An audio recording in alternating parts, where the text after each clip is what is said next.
स्वागत है बच्चों मेरे YouTube चैनल साइंस पॉइंट में। आज मैं क्लास 12 का फिजिक्स का चैप्टर नंबर 4 लेके आया हूँ, मूविंग चार्जेज एंड मैग्नेटिज्म। आज हम लोग इसका ऑब्जेक्टिव करने वाले हैं। बिहार बोर्ड में जितने भी सारे इंपॉर्टेंट ऑब्जेक्टिव्स पूछे जाते हैं वो सारे इंपॉर्टेंट ऑब्जेक्टिव्स को कवर करेंगे इसमें, और मैक्सिमम उम्मीद बनता है बच्चों कि इसी ऑब्जेक्टिव में से आपके बोर्ड में भी क्वेश्चन आएंगे। ठीक है, तो आइए हमारे साथ इस चैप्टर में जुड़ जाइए। और ये चैप्टर है 4 number, moving charges and magnetism. चलिए पहले बारी बारी से हम लोग कुछ टॉपिक्स एक्सप्लेन करेंगे और एक टॉपिक्स को देखेंगे, और उसी टॉपिक से रिलेटेड बहुत सारे ऑब्जेक्टिव्स होंगे। तो जिनका टॉपिक्स क्लियर है पहले से ही वो डायरेक्ट स्किप करके जा सकते हैं ऑब्जेक्टिव में देखने के लिए। तो आइए हमारे साथ बन जाइए। तो सबसे पहला टॉपिक क्या है बच्चों? सबसे पहले तो जानेंगे हम लोग कि मैग्नेटिक फील्ड क्या होता है। मैग्नेटिक फील्ड क्या होता है? मैग्नेटिक फील्ड होता है बच्चों किसी भी मैग्नेट के आसपास, जैसे ये बार मैग्नेट है, आपने सुना होगा, बचपन में पढ़ा होगा, ये क्या है? Bar magnet. इस बार मैग्नेट के आसपास एक अपना स्पेस होता है। ये स्पेस में ये अपना इफेक्ट दिखाते हैं। जैसे मैं कोई लोहे के टुकड़े को फिर मैग्नेटिक होता है लोहा, ये मैग्नेट इसको अट्रैक्ट करता है। यदि मैं इसके पास ले जाऊं तो ये मैग्नेट क्या करेगा? इसको अट्रैक्ट करेगा। तो एक रेंज होगा बच्चों, मैग्नेट का एक रेंज है। इसी रेंज में कोई आएगा, कोई दूसरा टुकड़ा आएगा, लोहा का टुकड़ा आएगा, या फिर कोई दूसरा चुंबक आएगा, तो ये इस पे इफेक्ट डालेगा। तो इसके आसपास का स्पेस जिसमें इसके इफेक्ट को महसूस किया जा सके, जिसमें इस मैग्नेट के इफेक्ट को महसूस किया जा सकता है, उस स्पेस को बोलते हैं बच्चों हम लोग मैग्नेटिक फील्ड। क्या बोलते हैं इसे? Magnetic field. ठीक है, यानी कि ये स्पेस होता है किसी मैग्नेट के आसपास का, जिसमें मैग्नेट के इफेक्ट को देखा जा सकता है, उसे कहा जाता है मैग्नेटिक फील्ड कहा जाता है। इसका यूनिट होता है बच्चों, मैग्नेटिक फील्ड इंटेंसिटी का यूनिट होता है। खास करके हम लोग ऐसा यूनिट की बात करें तो मैग्नेटिक फील्ड इंटेंसिटी को मापा जाता है बच्चों टेस्ला। और ये टेस्ला क्या है? टेस्ला साइंटिस्ट का नाम है बच्चों, और ये होता है वेबर पर मीटर स्क्वायर। वेबर पर मीटर स्क्वायर को कहा जाता है टेस्ला। ये चीज आपको पॉइंट्स में याद रखने हैं कि मैग्नेटिक फील्ड का ऐसा यूनिट होता है टेस्ला। ठीक है, इसको वेबर पर मीटर स्क्वायर में मापते हैं बच्चों। ठीक है, चलिए मैग्नेटिक लाइंस ऑफ फोर्स क्या होता है बच्चों, या इसी को मैग्नेटिक फील्ड लाइंस भी बोलते हैं। ठीक है, आपने पढ़ा होगा क्लास 12 में कि मैग्नेटिक लाइंस ऑफ फोर्स जो होता है एक इमेजिनरी कर्व होता है। ये एक इमेजिनरी कर्व होता है जिसके किसी भी पॉइंट पर हम लोग अगर टेंजेंट डालें तो ये मैग्नेटिक फील्ड का डायरेक्शन बताता है। बात को समझना जरा। ये एक इमेजिनरी कर्व है जिसके किसी भी पॉइंट पे, आप इस पॉइंट पे हम टेंजेंट डालेंगे तो ये मुझे मैग्नेटिक फील्ड का डायरेक्शन बताएगा, और मैग्नेटिक फील्ड को डिनोट करते हैं किससे? बी से। ठीक है, तो ये जो मैग्नेट होता है, इसमें मैग्नेट में जो मैग्नेटिक लाइंस ऑफ फोर्स होता है बच्चों, वो एन पोल से एस पोल की तरफ डायरेक्शन होता है मैग्नेटिक लाइंस ऑफ फोर्स का। ठीक है, ये डायरेक्शन होता है मैग्नेटिक लाइंस ऑफ फोर्स का। ये एन से बाहर निकलेगा और एस पे जाके टर्मिनेट नहीं होगा, ये सर्कुलर ये हो जाता है, पूरा लूप बना देता है। ठीक है, अंदर में जो मैग्नेटिक लाइंस ऑफ फोर्स होता है वो एस से एन की तरफ होता है, जबकि बाहर में जो लाइंस ऑफ फोर्स होता है बच्चों वो एन से एस की तरफ होता है। ये कुछ ऐसा मैग्नेटिक लाइंस ऑफ फोर्स होता है। ये दोनों मैग्नेटिक लाइंस ऑफ फोर्स, कोई भी दो मैग्नेटिक लाइंस ऑफ फोर्स एक दूसरे को काटेगा नहीं बच्चों। ठीक है, और ये सिमेट्रिक भी होता है, यानी ये एन से बाहर निकलता है और एस की तरफ जाता है। ये ऐसा एन से ऐसे लाइंस ऑफ फोर्स बाहर निकलेगा और ये एस की तरफ ऐसा जाएगा, जो इनवर्ड डायरेक्शन हो गया एस की तरफ। ये मैग्नेटिक लाइंस ऑफ फोर्स कहलाता है। और इसके किसी भी पॉइंट पर हम लोग टेंजेंट डालेंगे तो ये किसका डायरेक्शन बताएगा? मैग्नेटिक फील्ड का डायरेक्शन बताता है बच्चों। ठीक है, इतना समझ में आ गया? अब समझो जरा मैग्नेटिक फील्ड का डायरेक्शन हम लोग कैसे निकालते हैं। जैसे मान लो कि ये स्ट्रेट करंट कैरिंग वायर है, स्ट्रेट है, करंट कैरिंग वायर है। मैं शॉर्ट्स में बता देता हूं बच्चों कि लाइंस ऑफ फोर्स कैसा होता है। स्ट्रेट करंट कैरिंग वायर रहेगा, अगर सीधा वायर है और इसमें करंट आई पास कर रहा है तो इसके कारण जो बच्चों लाइंस ऑफ फोर्स बनता है वो सर्कुलर बनता है। और इस सर्कल का जो सेंटर होगा वो कहां होगा? वायर पे होगा। जैसे ये वायर है, ऐसे करंट पास कर रहा है तो इसमें लाइंस ऑफ फोर्स राउंड बनेगा, इसके आसपास राउंड बनता है, सर्कुलर बनता है। और इसका डायरेक्शन निकालने के लिए राइट हैंड रूल यूज करते हैं हम लोग कि जिस डायरेक्शन में करंट पास कर रहा है उस डायरेक्शन में अपने अंगूठा को रखेंगे, दाहिने हाथ के अंगूठा को, राइट हैंड का, और बाकी सारे उंगली को आप ऐसे घुमा दो, ये लाइंस ऑफ फोर्स का डायरेक्शन बताएगा। समझ रहे हो? ये समझ रहे हो, ये लाइंस ऑफ फोर्स का डायरेक्शन बताता है। ठीक है, अगर करंट नीचे की तरफ पास कर रहा है तो अंगूठा भी हम लोग नीचे रखेंगे और लाइंस ऑफ फोर्स का डायरेक्शन ये हो जाएगा। ठीक है, अगर मैं अपनी तरफ से देखूं तो ये डायरेक्शन बच्चों क्लॉकवाइज है और ये डायरेक्शन क्या है, एंटी क्लॉकवाइज है। ये अगर ऊपर की तरफ करंट पास करेगा तो हाथ को ऐसे घुमाएंगे। ठीक है, ये मैग्नेटिक लाइंस ऑफ फोर्स बनता है।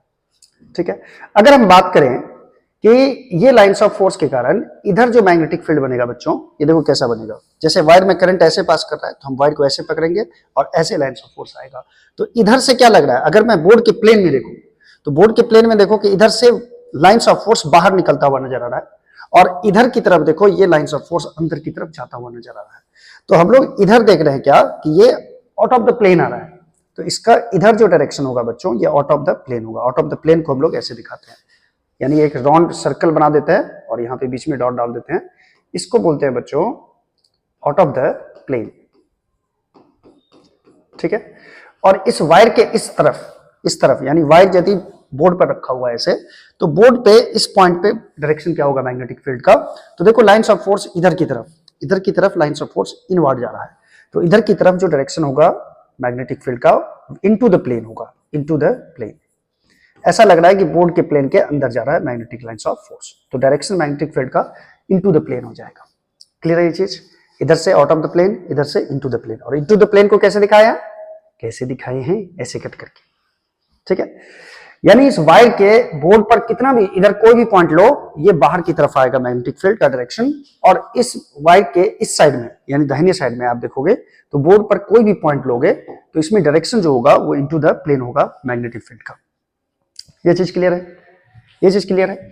मैग्नेटिक लाइंस ऑफ फोर्स के बारे में जो इसका प्रॉपर्टीज है बच्चों, ये अगले चैप्टर में है, उसको स्टडी करेंगे हम लोग नेक्स्ट चैप्टर में। अभी फिलहाल जानना था आपको मैग्नेटिक लाइंस ऑफ फोर्स कैसा होता है, और इसके डायरेक्शन को निकालने के लिए हम लोग स्ट्रेट करंट कैरिंग वायर में तो ये राइट हैंड रूल लगाए, उसी तरह सपोज कीजिए वायर ही सर्कुलर हो, ऐसा वायर है। ठीक है, ये वायर सर्कुलर है, ये बोर्ड के प्लेन में है ऐसा मान लो, ऐसे करंट पास कर रहा है इसमें एंटी क्लॉकवाइज डायरेक्शन में, काउंटर क्लॉकवाइज डायरेक्शन में करंट पास कर रहा है।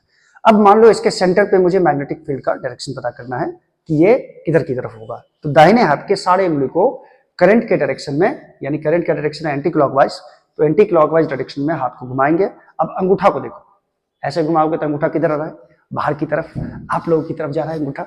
ठीक है, तो आउट ऑफ द प्लेन होगा, सेंटर पे जो मैग्नेटिक फील्ड होगा वो इधर की तरफ होगा, बाहर की तरफ। ठीक है, अगर वायर में करंट उल्टा डायरेक्शन में पास करता है यानी क्लॉकवाइज डायरेक्शन में पास करता है ऐसे, और तब पूछता है सेंटर पे मैग्नेटिक फील्ड का डायरेक्शन क्या होगा, तो हम लोग क्या करेंगे, वायर में जिधर करंट पास कर रहा है दाहिने हाथ के सारे उंगली को उस डायरेक्शन में घुमा देंगे। तो देखिए अंगूठा किधर की तरफ जा रहा है, अंदर की तरफ जा रहा है इस बार, तो ये हो जाएगा इनटू द प्लेन, ये डायरेक्शन हो जाएगा मैग्नेटिक फील्ड का। क्लियर है ये चीज क्लियर है। चलिए आगे बढ़ते हैं बच्चों, इसमें इतना जानना था। हम लोग अभी जो थ्योरी पढ़ रहे हैं बच्चों, ये हम लोग एग्जामिनेशन पॉइंट ऑफ व्यू से यानी कि ऑब्जेक्टिव पॉइंट ऑफ व्यू से हम लोग पढ़ रहे हैं। ठीक है, जितना ऑब्जेक्टिव पूछा जाता है बस इतना पढ़ रहे हैं। चलिए बायो सावर्ट लॉ क्या है, हम लोग ये तो जान गए कि मैग्नेटिक फील्ड का डायरेक्शन किधर होगा, लेकिन कितना होगा, मैग्नीट्यूड क्या होगा मैग्नेटिक फील्ड का। ठीक है, मैग्नेटिक फील्ड इंटेंसिटी का डायरेक्शन तो समझ गए, लेकिन मैग्नेटिक फील्ड इंटेंसिटी का मैग्नीट्यूड क्या होगा बच्चों, इसको बताता है Biot Savart law. Biot Savart law में मान लो ये एक कोई करंट कैरिंग वायर है, सपोज करो इसमें करंट इधर की तरफ पास कर रहा है और ये करंट है I, और सपोज करो मुझे इसके कारण यहां पे मैग्नेटिक फील्ड निकालना है जो कि यहां से सपोज करो यहां से R डिस्टेंस पर है। ठीक है, तो यहां पे हम लोग बच्चों क्या करते हैं, ये बायो सावर्ट क्या बोले, बायो सावर्ट ये एक बोले कि इसमें आप अगर टोटल के कारण मैग्नेटिक फील्ड इस पॉइंट P पे निकालना चाहते हो तो कोई एक करंट एलिमेंट तुम चूज करो। एक करंट एलिमेंट का मतलब होता है एक छोटा सा वायर का टुकड़ा कंसीडर करेंगे, और इसमें करंट कितना जा रहा है I, और इसका लेंथ मान लेते हैं बच्चों dl। IDL को बच्चों कहा जाता है करंट एलिमेंट, यानी कि ये करंट कैरिंग वायर का कोई छोटा सा एलिमेंट है IDL, और सपोज करो IDL और R के बीच का एंगल है यहाँ पे थीटा। ठीक है, तो बायो सावर्ट लॉ क्या कहता है कि इस करंट एलिमेंट के कारण पहले आप क्या करो कि मैग्नेटिक फील्ड इस पॉइंट P पे निकालो। तो इन्होंने क्या देखा कि ये dV का जो वैल्यू होता है बच्चों, ये प्रोपोर्शनल होता है I के, IDL के, यानी करंट एलिमेंट के, यानी करंट कितना पास कर रहा है इस पे डिपेंड करेगा इस पॉइंट पी पे मैग्नेटिक फील्ड कितना होगा, यानी जितना ज्यादा करंट पास करेगा उसके आसपास मैग्नेटिक फील्ड उतना ही ज्यादा होगा। उसके बाद जितना लेंथ होगा करंट एलिमेंट का या वायर का जितना लेंथ होगा उस पर भी मैग्नेटिक फील्ड का वैल्यू डिपेंड करेगा, ठीक है। उसके बाद डिपेंड करेगा sine of angle between IDL and R, sine theta, theta है यहाँ पे एंगल आईडीएल और आर के बीच का, ठीक है, तो इस पे भी डिपेंड करेगा। और इनवर्सली प्रोपोर्शनल टू होता है बच्चों आर स्क्वायर के। तो डीवी हमने क्यों लिखा, क्योंकि डीवी जो है ये स्मॉल मैग्नेटिक फील्ड किसके कारण है, पॉइंट पी पे इससे छोटे से करंट एलिमेंट के कारण। अभी हम लोग टोटल वायर के कारण मैग्नेटिक फील्ड नहीं निकाले हैं, सिर्फ इस छोटे से करंट एलिमेंट के कारण निकाले हैं। अब प्रोपोर्शनल साइन हटाओगे तो यहाँ पे एक कांस्टेंट टर्म आता है mu naught by 4 pi IDL sine theta by R square, ये वैल्यू आता है बच्चों, ठीक है। वेयर म्यू नॉट को कहा जाता है, वेयर म्यू नॉट को बच्चों कहा जाता है यहाँ पे मैग्नेटिक परमिएबिलिटी, मैग्नेटिक परमिएबिलिटी कहा जाता है इसको। जिस तरह से आपने पढ़ा था एप्सिलॉन नॉट के बारे में, परमिएबिलिटी ऑफ फ्री स्पेस, ये फ्री स्पेस का मैग्नेटिक परमिएबिलिटी होता है। फ्री स्पेस का मतलब हो गया वैक्यूम, ठीक है।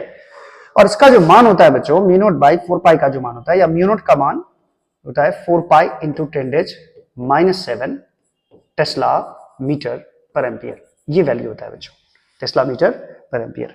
ये वैल्यू आपको याद रखना है, या आपसे पूछेगा म्यू नॉट बाई 4 पाई का मान कितना होगा, म्यू नॉट बाई 4 पाई का मान, तो ये हो जाएगा 4 पाई को नीचे भेज दो, 4 पाई को नीचे भेजेंगे तो ये हो जाएगा 10⁻⁷ टेस्ला मीटर पर एम्पियर, ठीक है। ये वैल्यू हो जाता है, ये वैल्यू भी याद रखना है बच्चों, म्यू नॉट बाई 4 पाई का 10⁻⁷ वैल्यू होता है टेस्ला मीटर पर एम्पियर, ये भी ऑब्जेक्टिव में आ सकता है।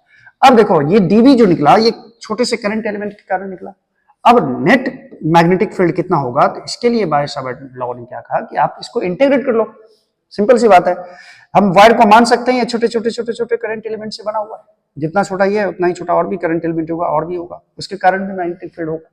तो अगर आपको नेट मैग्नेटिक फील्ड चाहिए तो आप क्या करो, इस वायर में इस पॉइंट को मैंने P बोल दिया और सपोज करो इस पॉइंट को मैंने Q बोल दिया, तो P से Q तक इसको इंटीग्रेट कर लो, किसको, स्मॉल मैग्नेटिक फील्ड डीबी को, ठीक है। इसी को इंटीग्रेट करने से आपको नेट मैग्नेटिक फील्ड मिल जाएगा, ठीक है। चलो अब यदि बच्चों में इसको वेक्टर फॉर्म में लिखो, इसके कारण डायरेक्शन निकालना सिखाए हुए थे आप, वेक्टर फॉर्म में लिखने से डायरेक्शन पता चल जाता है। इसको मैं वेक्टर फॉर्म में लिखूं, बायो-सावर्ट लॉ का जो वेक्टर फॉर्म होता है बच्चों, ये आपको याद रखना है वेक्टर फॉर्म कितना होगा। मैं अभी शॉर्ट फॉर्म में पढ़ा रहा हूं बच्चों, ये चीज ध्यान में रखना। डीवी बराबर हो जाएगा mu naught by 4 pi I D L cross R, I D L cross R by R Q, ये हो जाता है बच्चों वेक्टर फॉर्म में, ये डीवी का वैल्यू होता है। इसी को इंटीग्रेट करोगे तो नेट मैग्नेटिक फील्ड आपको मिल जाएगा। तो ये है ऑल अबाउट बायो-सावर्ट लॉ, ठीक है। इसके कारण बच्चों इंटीग्रेशन मेथड से हम लोग स्ट्रेट करंट कैरिंग वायर के कारण मैग्नेटिक फील्ड निकाल सकते हैं, सर्कुलर करंट कैरिंग वायर के कारण मैग्नेटिक फील्ड निकाल सकते हैं, ठीक है। इसके कारण जो डायरेक्शन होता है बच्चों, इसके लिए कौन सा रूल यूज किया जाता है, डीवी का डायरेक्शन निकालने के लिए राइट हैंड रूल यूज करते हैं, राइट हैंड थंब रूल भी बोल सकते हो इसको, right hand thumb rule use किया जाता है। अभी अभी मैंने किया था, याद करो, right hand thumb rule. Current इसमें किधर की तरफ जा रहा है, ऊपर की तरफ, तो ऊपर की तरफ ये करंट एलिमेंट को पकड़ेंगे ऐसे अंगूठा की डायरेक्शन में, और देखो पी पॉइंट पे किधर की तरफ लाइंस ऑफ फोर्स जा रहा है, अंदर की तरफ, यानी यहाँ पे डायरेक्शन जो हो जाएगा वो इनटू द प्लेन हो जाएगा इस पॉइंट पे, क्लियर है। पी पॉइंट भी बोर्ड के प्लेन में ही है बच्चों। इसके कारण बायो-सावर्ट लॉ लगा करके किसी भी पॉइंट पर हम लोग मैग्नेटिक फील्ड निकाल सकते हैं, चाहो तो इसे नोट कर सकते हो, इससे बहुत सारे ऑब्जेक्टिव भी आते हैं, क्लियर है। चलो क्लियर है सर, दाताल है माला दिल। चलो पॉइंट नंबर 4 क्या है बच्चों, magnetic field due to circular current carrying wire on its axis. देखो मान लो ये एक सर्कुलर करंट कैरिंग वायर है बच्चों, ये वायर ऐसे नहीं है गोल आपके सामने, ये वायर ऐसे मैंने डाला है, ये ऐसे, और ये वायर ऐसे है, तो इसका एक्सिस किधर होगा, इधर। अगर मैं आपके सामने एक सर्कल ड्रॉ कर दूं तो इसका एक्सिस जो होगा, जो सेंटर से पास करेगा, वो आपकी तरफ होगा, और इसी सर्कल को मैं ऐसे घुमा दूं ऐसे, तो ये इस तरह का कुछ फिगर बनेगा, ठीक है। इसके कारण सपोज करो ये इसका सेंटर है, और सेंटर को मैंने बोल दिया O, और इसका एक्सिस ये है और इसके एक्सिस पे पॉइंट P पर मैग्नेटिक फील्ड अगर आपको निकालना है तो इसका लंबा चौड़ा डेरिवेशन है बच्चों, लेकिन हम लोग को फॉर्मूला याद रखना है, ठीक है। सपोज करो इसमें करंट जा रहा है ऐसे आई, ठीक है, और इसके कारण मुझे मैग्नेटिक फील्ड चाहिए यहाँ पे, ठीक है। चलो इसमें करंट का डायरेक्शन मैं चेंज कर देता हूँ बच्चों, थोड़ा सा रे थोड़ा सा प्यार हुआ, ऐसे ऐसे करंट जा रहा है, ऐसे आ रहा करंट, ठीक है।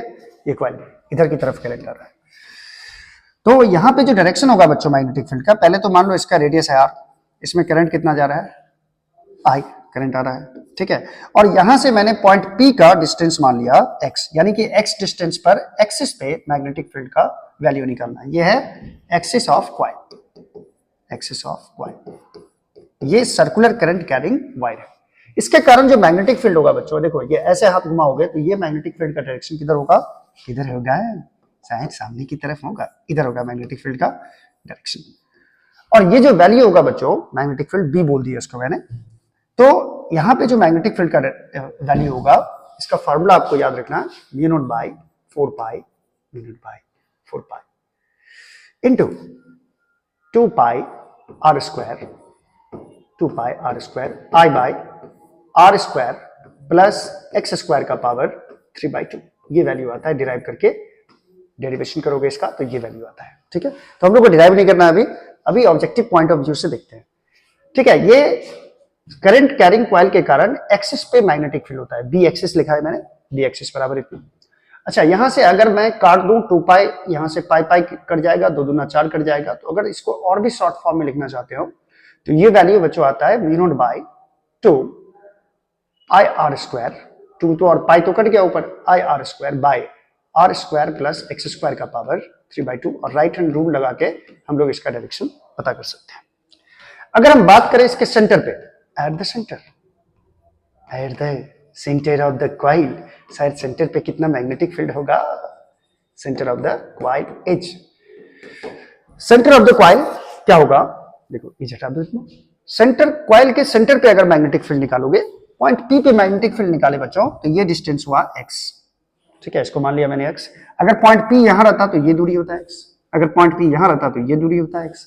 अगर पॉइंट पी यहां आ जाए, सेंटर पे आ जाए, तो यहाँ पे x का मान क्या हो जाएगा बच्चों, 0 हो जाएगा, ठीक है। तो x का वैल्यू इसमें 0 पुट कर दो, x का वैल्यू इसमें 0 पुट करोगे तो ये सेंटर पे जो मैग्नेटिक फील्ड आएगा बच्चों, बी सी लिख दिया मैंने, सी माने सेंटर हो गया, ये आ जाएगा mu naught by 2 I R square by R square, और x तो 0 हो गया, आर स्क्वायर का पावर कितना हो जाएगा 3/2 हो जाएगा, 2 और 2 कैंसिल हो जाएगा यहाँ पे, तो एक आर क्यूब बचेगा नीचे में, तो यहाँ आर का स्क्वायर है तो एक आर नीचे बच जाएगा बच्चों।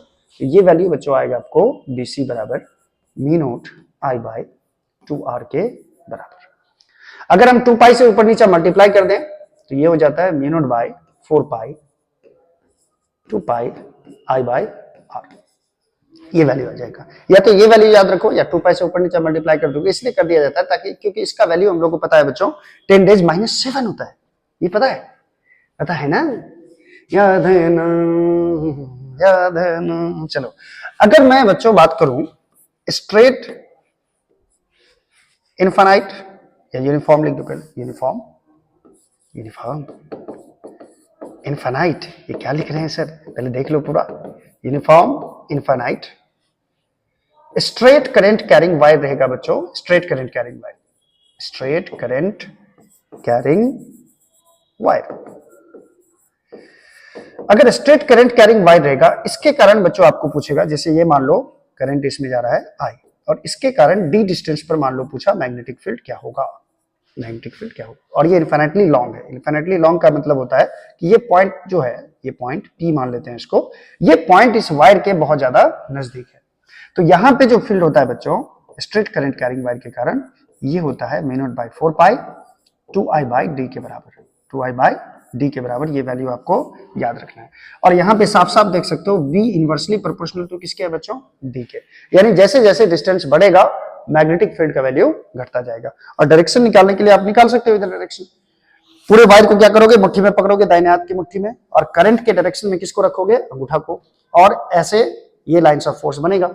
अब यहाँ पे आपको डायरेक्शन पूछ रहा था, देखो यहाँ उंगली किधर जा रहा है, अंदर की तरफ, यानी यहाँ जो डायरेक्शन होगा वो इनटू द प्लेन हो जाएगा। क्लियर है ये चीज, क्लियर है, क्लियर।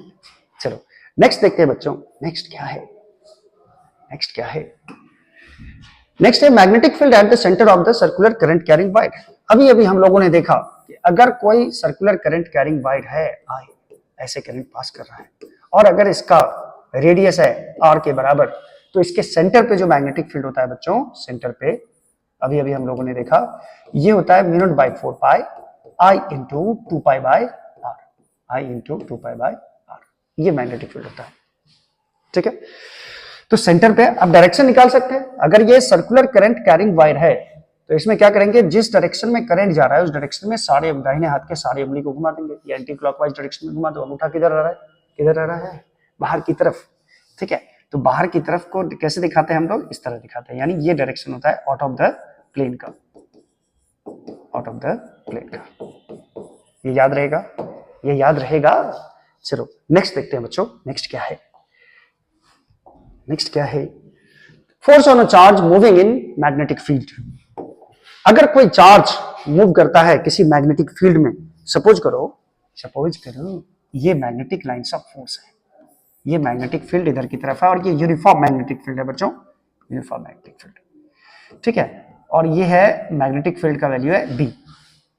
ठीक है, इसमें अगर कोई चार्ज पार्टिकल इसमें मूव करेगा, मान लो क्यू चार्ज है और ये v वेलोसिटी से इधर की तरफ मूव कर रहा है, v वेलोसिटी से, और v और b के बीच का जो एंगल है बच्चों, b का डायरेक्शन किधर है, इधर की तरफ है v का डायरेक्शन, है ना, तो v और b के बीच का एंगल मान लो कितना है, थीटा है। ठीक है, किसके किसके बीच का, चार्ज के वेलोसिटी और मैग्नेटिक फील्ड के बीच का एंगल मान लेते हैं हम लोग, थीटा है। तो इस पे एक फोर्स काम करता है बच्चों, ये चार्ज जैसे ही मूव करेगा मैग्नेटिक फील्ड में, तो इस पर एक फोर्स काम करता है F बराबर Q into V cross B. ये वैल्यू आपको याद रखना है, इसको बोलते हैं मैग्नेटिक फोर्स। मैग्नेटिक फोर्स लगा है, किस पे लगा है, चार्ज पे लगा है। अगर मैं इसका मैग्नीट्यूड निकालूं, ये हो जाएगा Q V B sine theta. जैसा कि आप जानते हैं कि A क्रॉस B का जो वैल्यू होता है बच्चों, ए बी साइन थीटा होता है। ठीक है, ये मैग्नीट्यूड देता है बच्चों, Q V B sine theta. ठीक है, यानी मैग्नेटिक फोर्स किसी चार्ज पे जो लगेगा, ये कौन कौन से चीज पे डिपेंड किया, चार्ज पे डिपेंड किया, चार्ज के वेलोसिटी पे डिपेंड किया, इसके बाद मैग्नेटिक फील्ड पे डिपेंड किया। ठीक है, और चार्ज और मैग्नेटिक फील्ड के एंगल पे भी ये डिपेंड करता है। ठीक है, अगर Fm को मैक्सिमम होना है, यानी मैग्नेटिक फोर्स को क्या होना है, F to be maximum, F to be maximum. अगर इसको मैक्सिमम होना है तो क्या होना पड़ेगा, साइन थीटा को भी मैक्सिमम होना पड़ेगा। और साइन थीटा का मैक्सिमम वैल्यू बच्चों आप लोग जानते हो कितना होता है, 1 होता है सर। 1 का मतलब क्या हो गया, थीटा बराबर कितना डिग्री, थीटा बराबर पाई बाई 2, क्योंकि साइन पाई बाई 2 का वैल्यू या 90 डिग्री का वैल्यू कितना होता है, 1 के बराबर होता है। इसका मतलब ये हुआ कि थीटा क्या है बच्चों, किसके किसके बीच का एंगल, मैग्नेटिक फील्ड और वेलोसिटी के बीच का एंगल। तो ये फोर्स मैक्सिमम कब होगा, ये मैक्सिमम फोर्स पहले होगा कितना, ये लिख लें, F मैक्सिमम का जो वैल्यू होगा बच्चों, ये साइन थीटा का मान 1 पुट कर दोगे तो इसमें आ जाएगा क्यू वी बी के बराबर। ये मैक्सिमम फोर्स होता है। ठीक है, जहां पे थीटा का वैल्यू क्या होना चाहिए, 90 डिग्री होना चाहिए या पाई बाई 2 होना चाहिए, ये जरूरी है। यानी जिधर की तरफ मैग्नेटिक लाइंस ऑफ फोर्स है उसके परपेंडिकुलर डायरेक्शन में अगर वेलोसिटी का डायरेक्शन हो, जैसे ये मैग्नेटिक फील्ड का मान लो डायरेक्शन है, ठीक है, और चार्ज का जो वेलोसिटी है इसका डायरेक्शन इधर की तरफ है 90 डिग्री पे, तो इस पे जो फोर्स लगेगा बच्चों ये मैक्सिमम लगेगा। और फोर्स के डायरेक्शन को निकालने के लिए हम लोग यूज करते हैं right hand thumb rule, right hand thumb rule, दक्षिण हस्त का अंगुष्ठ नियम, अंगुष्ठ अंगूठा नहीं वो अंगूठा नहीं, right hand thumb rule, right hand thumb rule. ये क्या होता है, तो V क्रॉस B निकालना होता है हम लोगों को बच्चों। देखो जैसे V का डायरेक्शन ये और B का डायरेक्शन ये, A क्रॉस B याद करो कैसे निकालते थे, V के डायरेक्शन में दाहिने हाथ के सारे उंगली को रखेंगे और उसको B की तरफ घुमाएंगे, यानी हाथ को क्लॉकवाइज घुमाएंगे। क्लॉकवाइज घुमाएंगे तो अंगूठा किधर जा रहा है, अंदर की तरफ, यानी इस पे जो फोर्स का डायरेक्शन होगा बच्चों ये इनटू द प्लेन होगा, ये इधर की तरफ फोर्स लगेगा इस चार्ज पे। क्लियर है ये चीज, V क्रॉस B का निकालने का ये तरीका है। और फोर्स जो होता है बच्चों, ये फोर्स जो होता है ये फोर्स परपेंडिकुलर होता है वेलोसिटी के भी, और ये फोर्स परपेंडिकुलर होता है मैग्नेटिक फील्ड के भी, दोनों के परपेंडिकुलर होगा ये फोर्स। जैसे देखो मैग्नेटिक फील्ड का डायरेक्शन ये है, वेलोसिटी का डायरेक्शन ये है, तो फोर्स किधर लगा इस पे, अंदर की तरफ। अब देखो ये फोर्स वेलोसिटी के साथ भी 90 डिग्री का एंगल बना रहा है और मैग्नेटिक फील्ड के साथ भी कितना डिग्री का एंगल बना रहा है, 90 डिग्री का एंगल। यानी ये जो मैग्नेटिक फोर्स होता है ये चार्ज के वेलोसिटी और मैग्नेटिक फील्ड दोनों के परपेंडिकुलर होता है। ये कोई जरूरी नहीं है कि चार्ज का वेलोसिटी और मैग्नेटिक फील्ड हमेशा 90 डिग्री पे हो। क्लियर है ये चीज? क्लियर है? क्लियर। देखिए जितने सारे ऑब्जेक्टिव्स आएंगे मैंने उस सारे को डील कर दिया है। ठीक है, चलो नेक्स्ट देखते हैं बच्चों। नेक्स्ट क्या है? लॉरेंस फोर्स क्या होता है? लॉरेंस फोर्स कहता है कि यदि किसी रीजन में मान लीजिए इलेक्ट्रिक फील्ड भी है और मैग्नेटिक फील्ड भी है, इलेक्ट्रिक फील्ड भी है और मैग्नेटिक फील्ड भी है, और उसमें हम किसी चार्ज Q को v वेलोसिटी पे दौड़ा दिए, v वेलोसिटी पे दौड़ा दिए, जहां पे दोनों फील्ड है, इलेक्ट्रिक फील्ड भी और मैग्नेटिक फील्ड भी। इलेक्ट्रिक फील्ड को मैंने मान लिया E और मैग्नेटिक फील्ड को मैंने मान लिया B। ठीक है, तो इस पर दोनों फोर्स लगाएगा, इलेक्ट्रिक फील्ड भी फोर्स लगाएगा और मैग्नेटिक फील्ड भी फोर्स लगाएगा। तो सबसे पहले निकाल लेते हैं बच्चों कि इलेक्ट्रिक फोर्स कितना लगेगा। तो इलेक्ट्रिक फोर्स का फॉर्मूला आप पढ़े होंगे, F बराबर होता है QE। QE इलेक्ट्रिक फील्ड कितना फोर्स लगाएगा? QE। उसके बाद मैग्नेटिक फोर्स लगेगा, अभी अभी हम लोगों ने पढ़ा, Q into V cross B। Q into V cross B, ये फॉर्मूला होता है मैग्नेटिक फोर्स का। और दोनों फोर्स लग रहा है, एक बॉडी पे दो फोर्स लगेगा, तो इसका रिजल्टेंट क्या होगा बच्चों? तो रिजल्टेंट निकालने के लिए, नेट फोर्स निकालने के लिए हम दोनों फोर्स को जोड़ देंगे, Fe प्लस Fm। ठीक है, ये जो नेट फोर्स निकालते हो बच्चों, इसी को लॉरेंस फोर्स कहा जाता है। यानी किसी चार्ज को यदि इलेक्ट्रिक फील्ड और मैग्नेटिक फील्ड दोनों प्रेजेंट है और उस चार्ज को मूव करवा दिए v वेलोसिटी से, तो क्या होगा? तो यही होगा कि उस पर एक नेट फोर्स काम करेगा, इलेक्ट्रिक फोर्स भी और मैग्नेटिक फोर्स भी। उसी नेट फोर्स को कहा जाता है बच्चों, कौन सा फोर्स? लॉरेंस फोर्स कहा जाता है। यानी लॉरेंस फोर्स का मान हो जाएगा, Fe का मान है QE के बराबर और Fm का मान है Q into V cross B के बराबर। तो इसमें कॉमन ले लोगे कितना? Q कॉमन ले लोगे तो यहां बचेगा E plus V cross B, E plus V cross B। यानी इसी फोर्स को बच्चों हम लोग बोलते हैं लॉरेंस फोर्स, इसको कहा जाता है लॉरेंस फोर्स। ठीक है, एक चीज बच्चों और आपको मैं बता दूं, एक चीज क्या बता दूं? एक चीज मैं बता दूं कि यदि मैग्नेटिक फील्ड का डायरेक्शन है इधर की तरफ और इसमें चार्ज मैग्नेटिक फील्ड के डायरेक्शन में मूव करेगा या मैग्नेटिक फील्ड के अपोजिट डायरेक्शन में मूव करेगा। ठीक है, मैग्नेटिक फील्ड के डायरेक्शन में मूव करेगा तो इसके लिए थीटा का वैल्यू हो जाएगा बच्चों 0 डिग्री। यानी थीटा क्या होता है? V और B के बीच का एंगल, वेलोसिटी और मैग्नेटिक फील्ड के बीच का एंगल। अब इधर देखो, ये चार्ज इधर जा रहा है और मैग्नेटिक फील्ड का डायरेक्शन इधर है, तो इसके लिए थीटा हो जाएगा बच्चों 180 डिग्री, क्योंकि एक लाइन उधर है, एक लाइन इधर है, दोनों के बीच का एंगल कितना हो जाएगा? 180 डिग्री। और दोनों ही केस में साइन थीटा का जो वैल्यू होता है बच्चों, तो साइन थीटा का बदले 0 रखोगे तो तब भी 0, और थीटा के बदले 180 रखोगे तब भी 0 हो जाएगा। इसका मतलब यदि कोई चार्ज पार्टिकल, कोई भी चार्ज पार्टिकल हो, वो पॉजिटिव चार्ज पार्टिकल हो या नेगेटिव चार्ज पार्टिकल हो, अगर मैग्नेटिक फील्ड के डायरेक्शन में मूव कर रहा है या उसके अपोजिट डायरेक्शन में मूव कर रहा है, तो उस पर लगने वाला फोर्स जो होगा बच्चों, फोर्स का फॉर्मूला क्या बताया था मैंने? QBV sine theta. तो साइन थीटा 0 है तो फोर्स भी क्या हो जाएगा? 0 हो जाएगा। क्लियर है? यानी चार्ज यदि मैग्नेटिक फील्ड के डायरेक्शन में मूव करे या उसके अपोजिट डायरेक्शन में मूव करे तो नेट फोर्स का वैल्यू हो जाएगा 0 के बराबर। मैग्नेटिक फोर्स का वैल्यू क्या होगा? 0 के बराबर हो जाएगा। चलिए, ये क्लियर है? आप चाहे तो स्क्रीनशॉट ले सकते हैं इसका। आइए नेक्स्ट देखते हैं। नेक्स्ट क्या है? सांसों की जरूरत है जैसे motion of charge particle in uniform magnetic field. अभी भी तो हम लोगों ने यही टॉपिक पढ़ा था। चलिए नेक्स्ट करते हैं। नेक्स्ट क्या है? नेक्स्ट है बच्चों, force on a current carrying wire placed in magnetic field.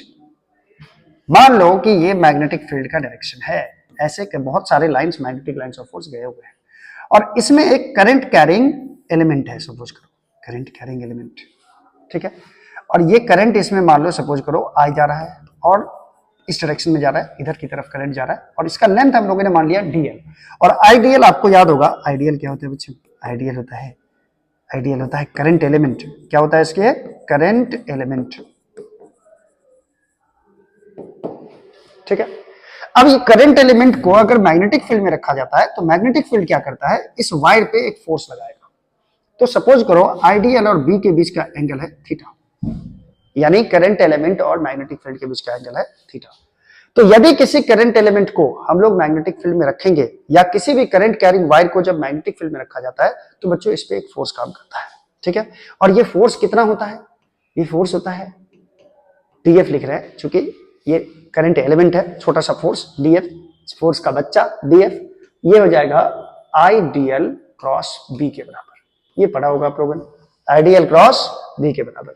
अगर नेट फोर्स को निकालना है तो नेट फोर्स हो जाएगा बच्चों डीएफ का इंटीग्रेशन, डीएफ का इंटीग्रेशन ये हो जाएगा आई डीएल क्रॉस बी के बराबर। क्लियर है। अब ये जो फोर्स होगा ये फोर्स किस पे लगता है बच्चों, करंट कैरिंग एलिमेंट पे लगता है। किसके कारण लगता है, मैग्नेटिक फील्ड के कारण लगता है। अगर इसका भी आप डायरेक्शन निकालना चाहते हो कि इस वायर पे किधर की तरफ फोर्स लगेगा, तो देखो फॉर्मूला क्या है, IDL cross B. IDL cross B करना है आपको, तो आईडीएल की तरफ सारे हाथ, दाहिने हाथ के सारे उंगली को रखेंगे और इसको बी की तरफ घुमाएंगे। बी की तरफ घुमाएंगे तो अंगूठा का डायरेक्शन किधर जा रहा है, अंदर की तरफ। यानी इस पे जो फोर्स काम करेगा बच्चों वायर पे, ये इनटू द प्लेन काम करेगा, और इनटू द प्लेन को हम लोग क्रॉस से दिखाते हैं, याद करो। यानी इस वायर पे जो फोर्स लगेगा ये अंदर की तरफ ऐसे फोर्स लगेगा, ऐसे। ये मैग्नेटिक लाइंस ऑफ फोर्स लगाएगा, यानी मैग्नेटिक फील्ड इस पे फोर्स लगाता है। तो ये वैल्यू हो जाता है बच्चों आई डीएल क्रॉस बी के बराबर, ठीक है। अगर मान लीजिए बी कांस्टेंट है, अगर मान लो बी क्या है, कांस्टेंट है, बी कांस्टेंट है, तो बी कांस्टेंट होगा बच्चों, तो फोर्स का वैल्यू क्या हो जाएगा, देखो फोर्स का वैल्यू हो जाएगा, हाँ इसमें क्या करता हूं मैं, मैग्नीट्यूड निकाल लेता हूं।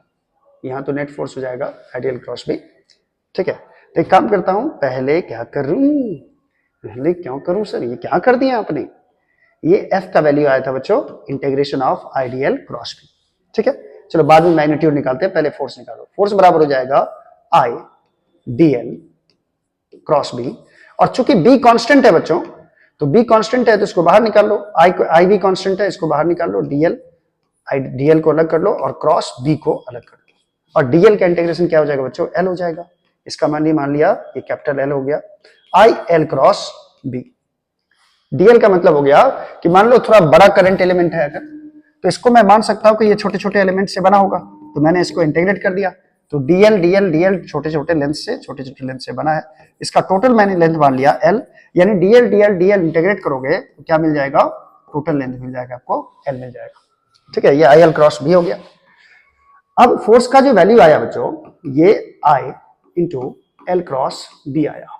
अगर मैं इसका मैग्नीट्यूड लिखूं, फोर्स का मैग्नीट्यूड, तो ये हो जाएगा I L B sine theta, यानी ए क्रॉस बी का फॉर्मूला याद होगा बच्चों, ये बी साइन थीटा होता है वेक्टर में। तो मैग्नीट्यूड ऑफ फोर्स आएगा बच्चों B I L sine theta, BIL sine theta, BIL B क्या है यहाँ पे, मैग्नेटिक फील्ड, आई क्या है, करंट कितना वायर में जा रहा है, एल क्या है, लेंथ ऑफ वायर कितना है, और थीटा क्या है बच्चों, वायर में जिधर की तरफ करंट पास कर रहा है और मैग्नेटिक फील्ड के बीच का एंगल है, ये एंगल है थीटा। क्लियर है, बिल साइन थीटा। और यहीं से इसी फॉर्मूला से बच्चों हम लोग क्या निकाल सकते हैं, हम लोग इस फॉर्मूला से निकाल सकते हैं मैग्नेटिक फील्ड का डायमेंशन, मैग्नेटिक फील्ड का डायमेंशन, या फिर मैग्नेटिक फील्ड का यूनिट भी निकाल सकते हैं, एफ बराबर B I L sine theta. इसको मैक्सिमम होने के लिए साइन थीटा के वैल्यू को मैक्सिमम होना पड़ेगा, तो फोर्स मैक्सिमम जो होगा, मैक्सिमम फोर्स ये हो जाएगा बी आई एल, क्योंकि साइन थीटा का मैक्सिमम वैल्यू कितना होता है, 1 होता है, तो इसके बदले 1 पुट कर दोगे तो ये बिल हो जाएगा। फोर्स बराबर बिल याद रखना, बिल बिल बिल बिल है बिल, ठीक है। चलिए नेक्स्ट पॉइंट क्या है बच्चों, देखते हैं आगे नेक्स्ट पॉइंट क्या है। अच्छा एक पॉइंट मैंने डील करना, ये था motion of charge particle in magnetic field, ये पॉइंट डील नहीं किया बच्चों, मैंने उसमें बोल दिया डील किया, लेकिन नहीं किया। देखो एक्चुअली क्या होता है कि किसी भी मैग्नेटिक फील्ड में, मान लो किसी रीजन में into the plane magnetic lines of force है, इनटू द प्लेन रे, ठीक है। ये मैग्नेटिक लाइंस ऑफ फोर्स किधर है, अंदर की तरफ, बहुत सारा लाइंस ऑफ फोर्स अंदर की तरफ बोर्ड में गया हुआ है, सर दिख नहीं रहा है लाइंस ऑफ फोर्स, इमेजिन करो, इमेजिन ये लाइंस ऑफ फोर्स अंदर की तरफ जा रहा है इसमें, ठीक है।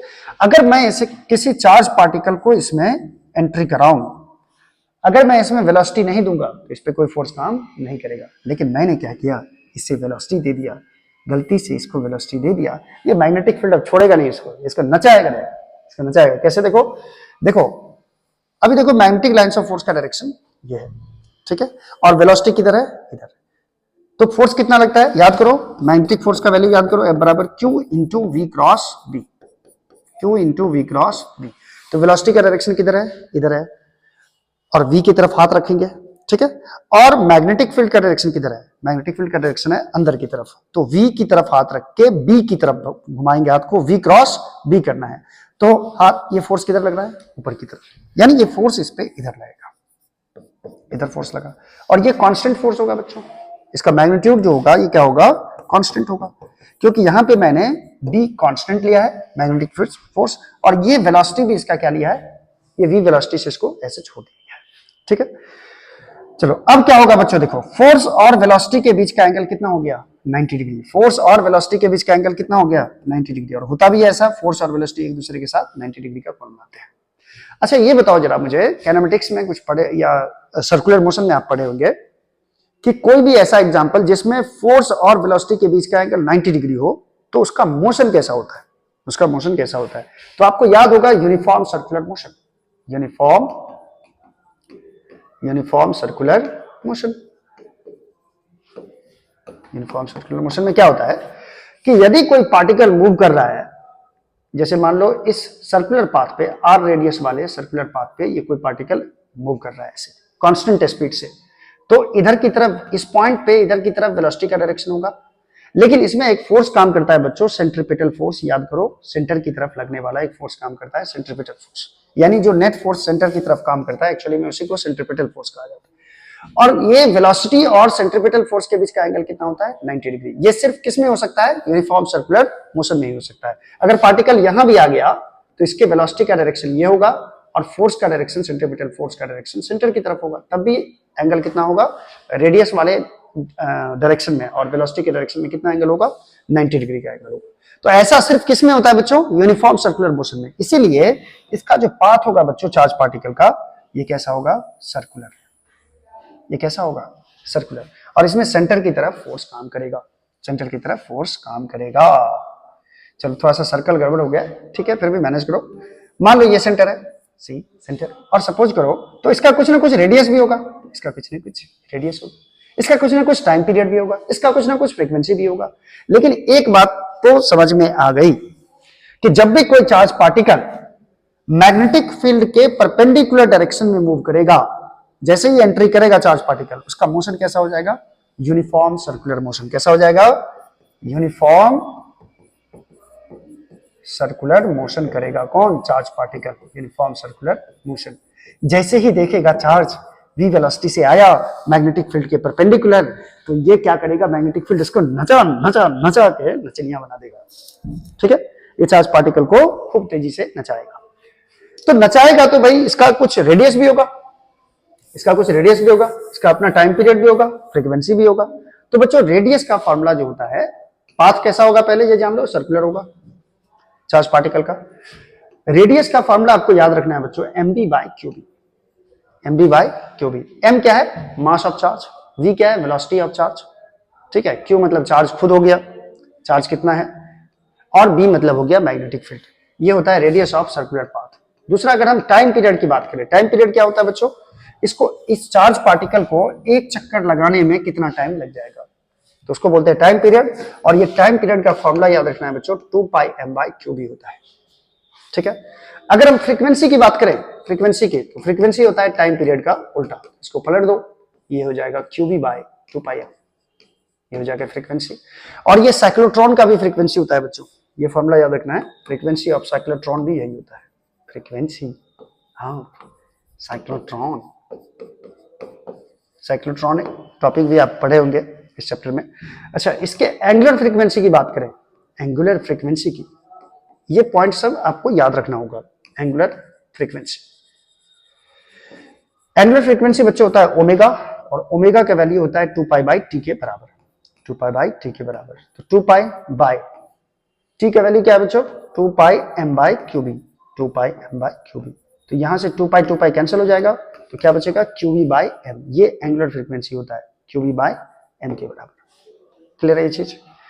और बच्चों इसमें चूंकि फोर्स और डिस्प्लेसमेंट, छोटा सा अगर हम डिस्प्लेसमेंट ले यहाँ पे ये ds, तो फोर्स और डिस्प्लेसमेंट के बीच का एंगल कितना है, 90 डिग्री है। इसीलिए work done by magnetic force जो होता है वो जीरो होता है। और work done by magnetic force zero होगा तो चेंज इन काइनेटिक एनर्जी भी क्या होगा, जीरो होगा। चेंज इन काइनेटिक एनर्जी का मतलब हो गया बच्चों, ये हो गया work energy theorem. Work energy theorem में अगर ये टोटल वर्क डन जो होता है बच्चों, ये चेंज इन काइनेटिक एनर्जी के बराबर होता है, सिस्टम के चेंज इन काइनेटिक एनर्जी के बराबर।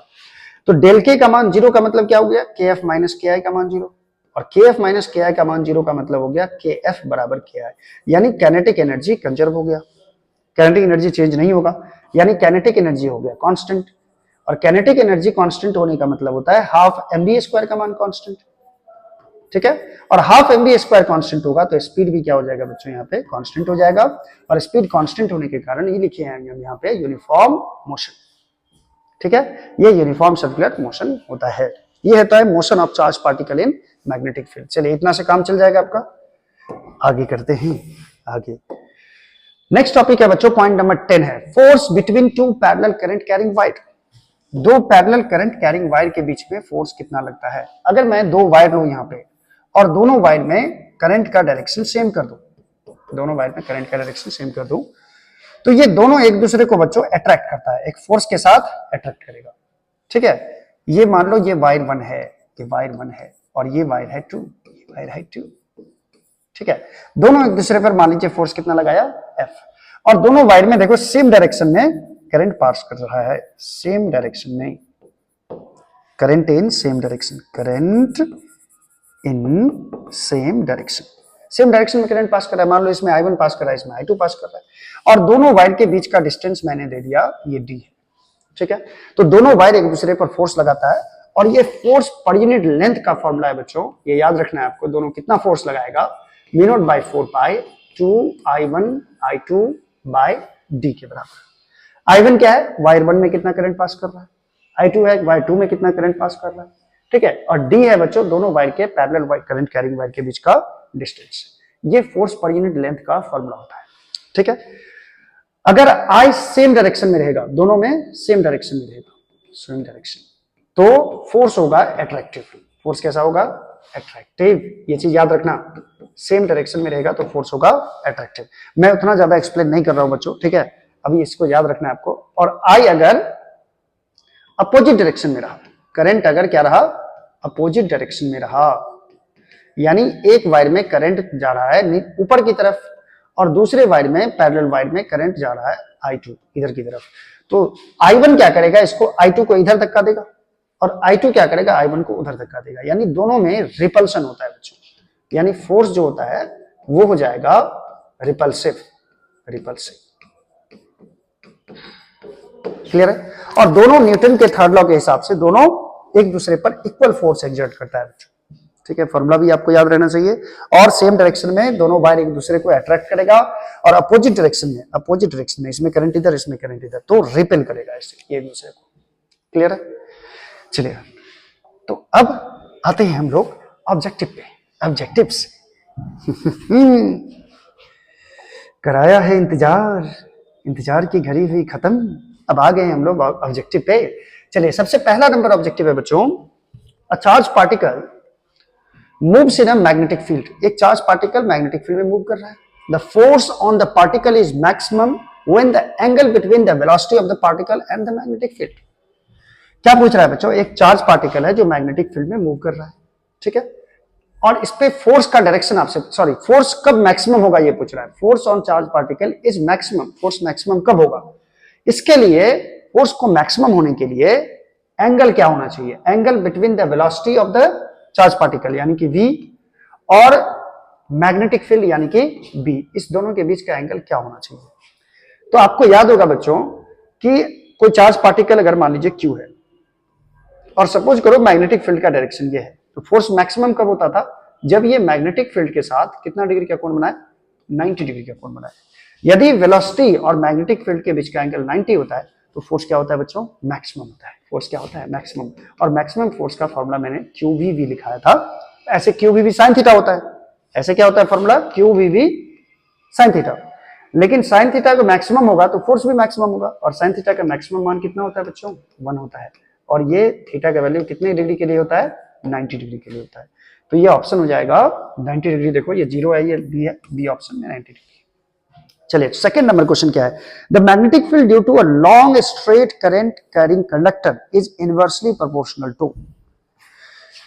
Long straight current carrying conductor के कारण आई करंट मान लो इसमें स्ट्रेट, ये infinitely long current carrying wire है, और इसके कारण डी डिस्टेंस पर जो मैग्नेटिक फील्ड होता है बच्चों, मैंने फॉर्मूला लिखा था याद करो, mu naught by 4 pi 2i by D के बराबर, 2i बाई डी के बराबर। तो देखो बी साफ साफ क्या दिख रहा है, बी इनवर्सली प्रोपोर्शनल टू क्या है, डी के, यानी डिस्टेंस जितना वायर से ज्यादा डिस्टेंस पे जाओगे मैग्नेटिक फील्ड का वैल्यू उतना ही घटेगा, यानी डी के बढ़ने से बी का वैल्यू घटता है। तो देखो ये मैग्नेटिक फील्ड किसके, इसमें से किसके प्रोपोर्शनल होता है, इनवर्सली प्रोपोर्शनल, तो distance from the wire, D square of the distance from the wire के इनवर्सली प्रोपोर्शनल होता है, क्या ये सही है, या फिर इनवर्सली प्रोपोर्शनल टू डिस्टेंस का स्क्वायर, ये, या करंट के इनवर्सली प्रोपोर्शनल होता है, या फिर नन ऑफ द अबव। बच्चों ये ऑप्शन बिल्कुल करेक्ट है, जो कि आपको यहां भी दिख रहा है कि B inversely proportional to distance from the wire होता है। क्लियर है? चलिए नेक्स्ट देखते हैं, थर्ड नंबर ऑब्जेक्टिव क्या है, देखो the magnetic field at the centre of circular loop of radius R carrying a current I is given by, देखो क्वेश्चन समझो, क्वेश्चन क्या है कि मैग्नेटिक फील्ड किस कहां पे, सेंटर ऑफ सर्कुलर लूप मान लो ये है, ऐसा इसमें आई करंट पास कर रहा है, इसका रेडियस है मान लीजिए आर, तो इसमें आई करंट पास करने के कारण सेंटर पे जो मैग्नेटिक फील्ड होगा उसका वैल्यू क्या होता है बच्चों, तो बी का वैल्यू मैंने आपको बताया था, याद करो, सेंटर पे जो मैग्नेटिक फील्ड होता है करंट कैरिंग कॉइल के कारण, ये होता है mu naught by 4 pi I into 2 pi by R, या फिर आप दो से दो दूना 4 भी काट सकते हो, पाई भी काट सकते हो, तो ये हो जाएगा mu naught by 2 I by R, ये भी हो सकता है। इस दोनों में से देखो कौन सा ऑप्शन है, mu naught by 4 pi I into 2 pi by R, mu naught by 4 pi I by R है, ये नहीं होगा, mu naught by 4 pi I into 2 pi by R, ये ऑप्शन करेक्ट है।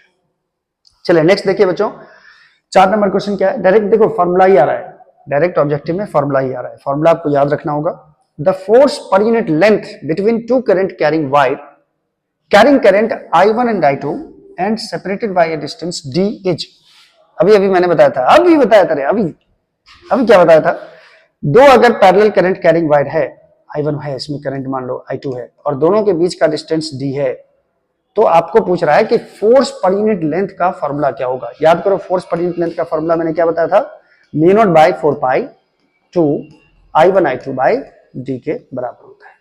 चलो ये ऑप्शन देख लो जरा, mu naught by 4 pi 2 I1 I2 bye d, मुझे तो ये ए ऑप्शन ही दिख रहा है, लेकिन ये ए नहीं लिखा हुआ है, ये देख लो, mu naught by 4 pi 2 I2 bye d, यहाँ पे I1 I2 बाय d है, यहाँ पे I1 I2 बाय 4d है, यहाँ पे 2 I1 I2 बाय d है, यानी ये ऑप्शन नंबर नहीं, यहाँ पे 4 पाई नहीं है बच्चों, यहाँ पे सिर्फ पाई है, तो यहाँ हो जाएगा mu naught by 4 pi 2 I1 I2 bye d, यानी कि ऑप्शन ए हो जाएगा बच्चों करेक्ट, ऑप्शन ए करेक्ट हो गया।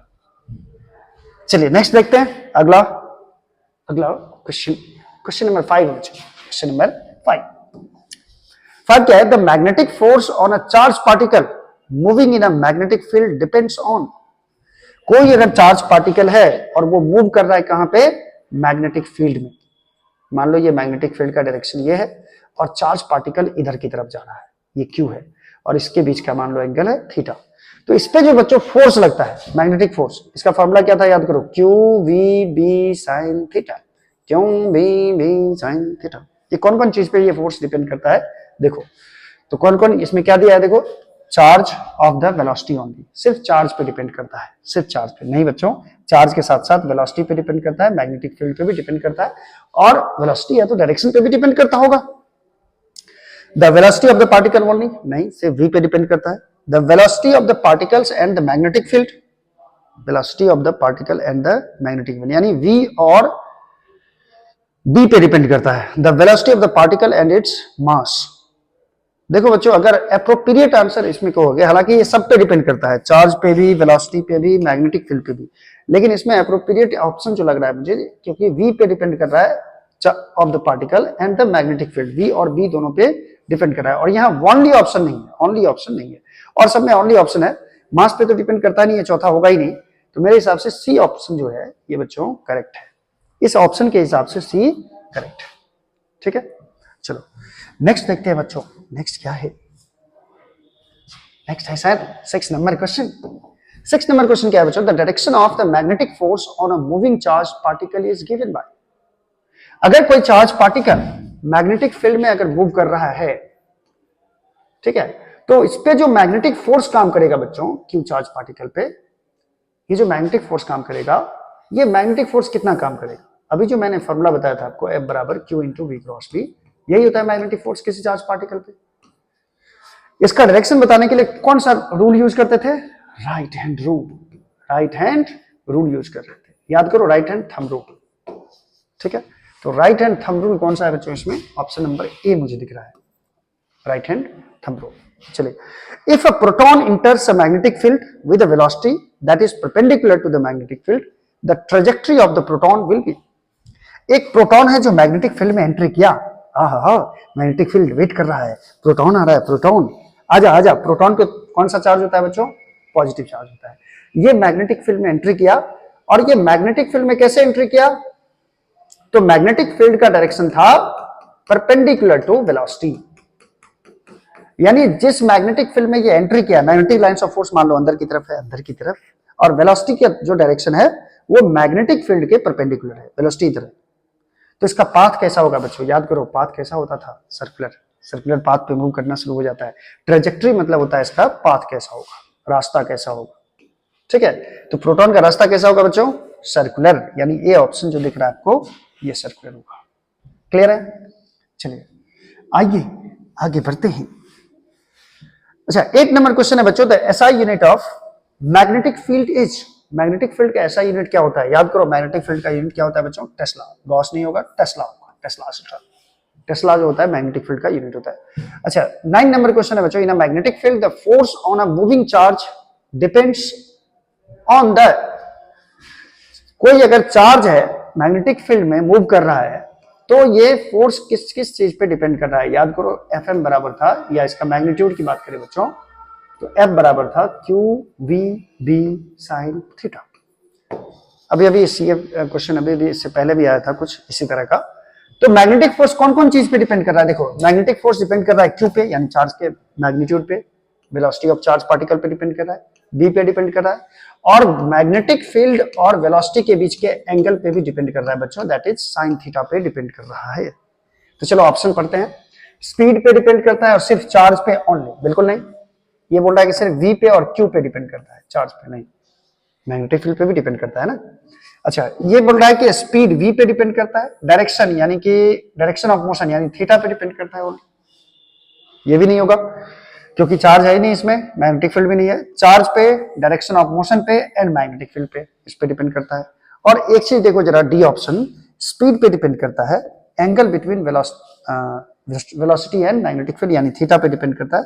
ओनली दिया हुआ है, ये ओनली, सब में ओनली ओनली लगा हुआ है, सिर्फ एक ही ऑप्शन ऐसा है जो ऑनली नहीं लगा है, तो ये आप मार सकते हो क्योंकि इसमें वी भी है, थीटा भी है और मैग्नेटिक फील्ड भी है, डी भी है, ठीक है। सिर्फ चार्ज ही, चार्ज भी तो है, डायरेक्शन ऑफ मोशन हो गया, चार्ज क्यू हो गया, डायरेक्शन ऑफ मोशन थीटा हो गया, और ये बी हो गया। तो ये सी ऑप्शन मेरे हिसाब से करेक्ट होनी चाहिए। चलिए नेक्स्ट देखते हैं। कंफ्यूजन ही कंफ्यूजन है बच्चों, देख लो, ध्यान दे, ध्यान से देखते रहना। The force between two parallel current carrying conductor is attractive when the current are। दो पैरेलल करंट कैरिंग वायर में, अभी मैं डायरेक्शन नहीं लिखा था, ये मान लो इसमें दोनों वायर में करंट पास कर रहा है और दोनों एक दूसरे के पैरेलल है। ये दोनों में एक दूसरे के साथ फोर्स दोनों लगाएगा, करंट कैरिंग वायर रहेगा, पैरेलल करंट कैरिंग वायर, तो दोनों एक दूसरे पर फोर्स एक्सर्ट करेगा। तो बोल रहा है कि फोर्स अट्रैक्टिव होने के लिए करंट का डायरेक्शन क्या होना चाहिए दोनों में? क्या करंट दोनों में सेम डायरेक्शन में होना चाहिए या अपोजिट डायरेक्शन में होना चाहिए? तो आपको याद होगा, जब दो वायर में सेम डायरेक्शन में करंट पास करता है बच्चों, तो ये फोर्स जो होता है वो अट्रैक्टिव होता है। इसके लिए करंट किस डायरेक्शन में चाहिए? दोनों सेम डायरेक्शन में चाहिए। तो देखो, सेम वाला कौन है? अपोजिट डायरेक्शन है, इन द सेम डायरेक्शन, ये ऑप्शन नंबर बी करेक्ट हो जाएगा। क्लियर है? चलिए आइए आइए मेरे साथ गुनगुनाइए। देखा एक ख्वाब तो ये सिलसिले हो गए। 11 नंबर क्वेश्चन आ गया है आपके स्क्रीन पर, स्क्रीन पर। चलिए 11 नंबर क्या है? The magnetic force on a charge particle moving in a magnetic field always. क्या बोल रहा है? ध्यान दीजिएगा। The magnetic force on a charge particle moving in a magnetic field. किसी मैग्नेटिक फील्ड में, जैसे मान लो कि मैग्नेटिक फील्ड का डायरेक्शन मैंने ये दे दिया, ये दे दिया, ये दे दिया, into the plane, into the plane, into the plane, अंदर की तरफ है लाइंस ऑफ फोर्स, ठीक है। और इसमें मैंने इधर की तरफ चार्ज को एंट्री करा दिया v। तो आपने देखा था v क्रॉस b करोगे, v की तरफ हाथ रख के, दाहिने हाथ रख के v की तरफ, और b की तरफ घुमाएंगे इधर की तरफ, तो लाइंस ऑफ, ये फोर्स जो लगेगा ये इधर की तरफ लगेगा। और मैंने आपको बताया था कि ये जो फोर्स होता है बच्चों, ये वेलोसिटी के भी परपेंडिकुलर होता है, और ये जो फोर्स होता है मैग्नेटिक फोर्स, ये मैग्नेटिक फील्ड के भी परपेंडिकुलर होता है। तो यही चीज आपसे पूछ रहा है कि ये जो मैग्नेटिक फोर्स होता है वो ऑलवेज क्या होता है। तो देखो जरा, parallel to the velocity of the particle, नहीं, फोर्स और वेलोसिटी के बीच का एंगल सेम नहीं होता है, जीरो नहीं होता है जो पैरेलल हो जाएगा, ये गलत है। Perpendicular to the velocity of the particle, बिल्कुल सही। फोर्स और वेलोसिटी के बीच का एंगल कितना होता है बच्चों, 90 डिग्री, यानी दोनों एक दूसरे के परपेंडिकुलर होता है। चलिए ये ऑप्शन नंबर बी करेक्ट हो जाएगा, ठीक है। चलिए 12 नंबर क्वेश्चन है बच्चों, which of the following statements is true about the motion of a charge particle in a uniform magnetic field. इस दिए हुए स्टेटमेंट में से चार जो ऑप्शन दिया गया है उसमें से कौन सा ट्रू है। जब कोई चार्ज पार्टिकल मैग्नेटिक फील्ड में मूव करता है, तो मान लो इधर की तरफ मैग्नेटिक फील्ड का डायरेक्शन है और ये चार्ज पार्टिकल भाई साहब इधर की तरफ भागे जा रहे हैं, इसके लिए कौन सा चीज सही है, देखो जरा। The particle will move in a straight line with constant velocity. क्या पार्टिकल मूव करेगा स्ट्रेट लाइन पे? अच्छा, और देखते हैं, the particle will move in a circle with constant speed. Which of the following statement is true about the motion of a charge particle in uniform magnetic field. अच्छा, the particle will move in a spiral path, the particle will move in an elliptical path। देखो बच्चों, इसमें एक चीज correct नहीं किया है कि ये जो पार्टिकल मूव कर रहा है उसमें वेलोसिटी और मैग्नेटिक फील्ड के बीच का एंगल क्या है। यानी कि अगर वेलोसिटी और मैग्नेटिक फील्ड के बीच का एंगल अगर 90 डिग्री हो तब इसका पाथ हो जाएगा सर्कुलर, लेकिन जिस डायरेक्शन में अगर मैग्नेटिक फील्ड है और चार्ज पार्टिकल भी उसी डायरेक्शन में अगर मूव करेगा तो इस पे नेट फोर्स जीरो होगा और ये चार्ज सीधा चलता रह जाएगा, जिसके कारण इसका पाथ हो जाएगा स्ट्रेट लाइन। क्या हो जाएगा? Straight line. लेकिन ये चीज क्लियर नहीं किया है, देखते हैं एक बार और क्वेश्चन पढ़ के। Which of the following statement is true about the motion of charge particle in a uniform magnetic field. ठीक है, ये दोनों ऑप्शन करेक्ट होगा बच्चों, या तो स्ट्रेट लाइन में जाएगा या सर्कुलर पाथ में जाएगा, है ना। स्पाइरल भी हो सकता है, एलिप्टिकल तो नहीं होगा लेकिन स्पाइरल हो सकता है। लेकिन बच्चों यहां पे एक चीज मैं क्वेश्चन थोड़ा सा चेंज करता हूं इसमें। Charge particle in a uniform magnetic field, so the following instrument motion of charge particle in a uniform magnetic field।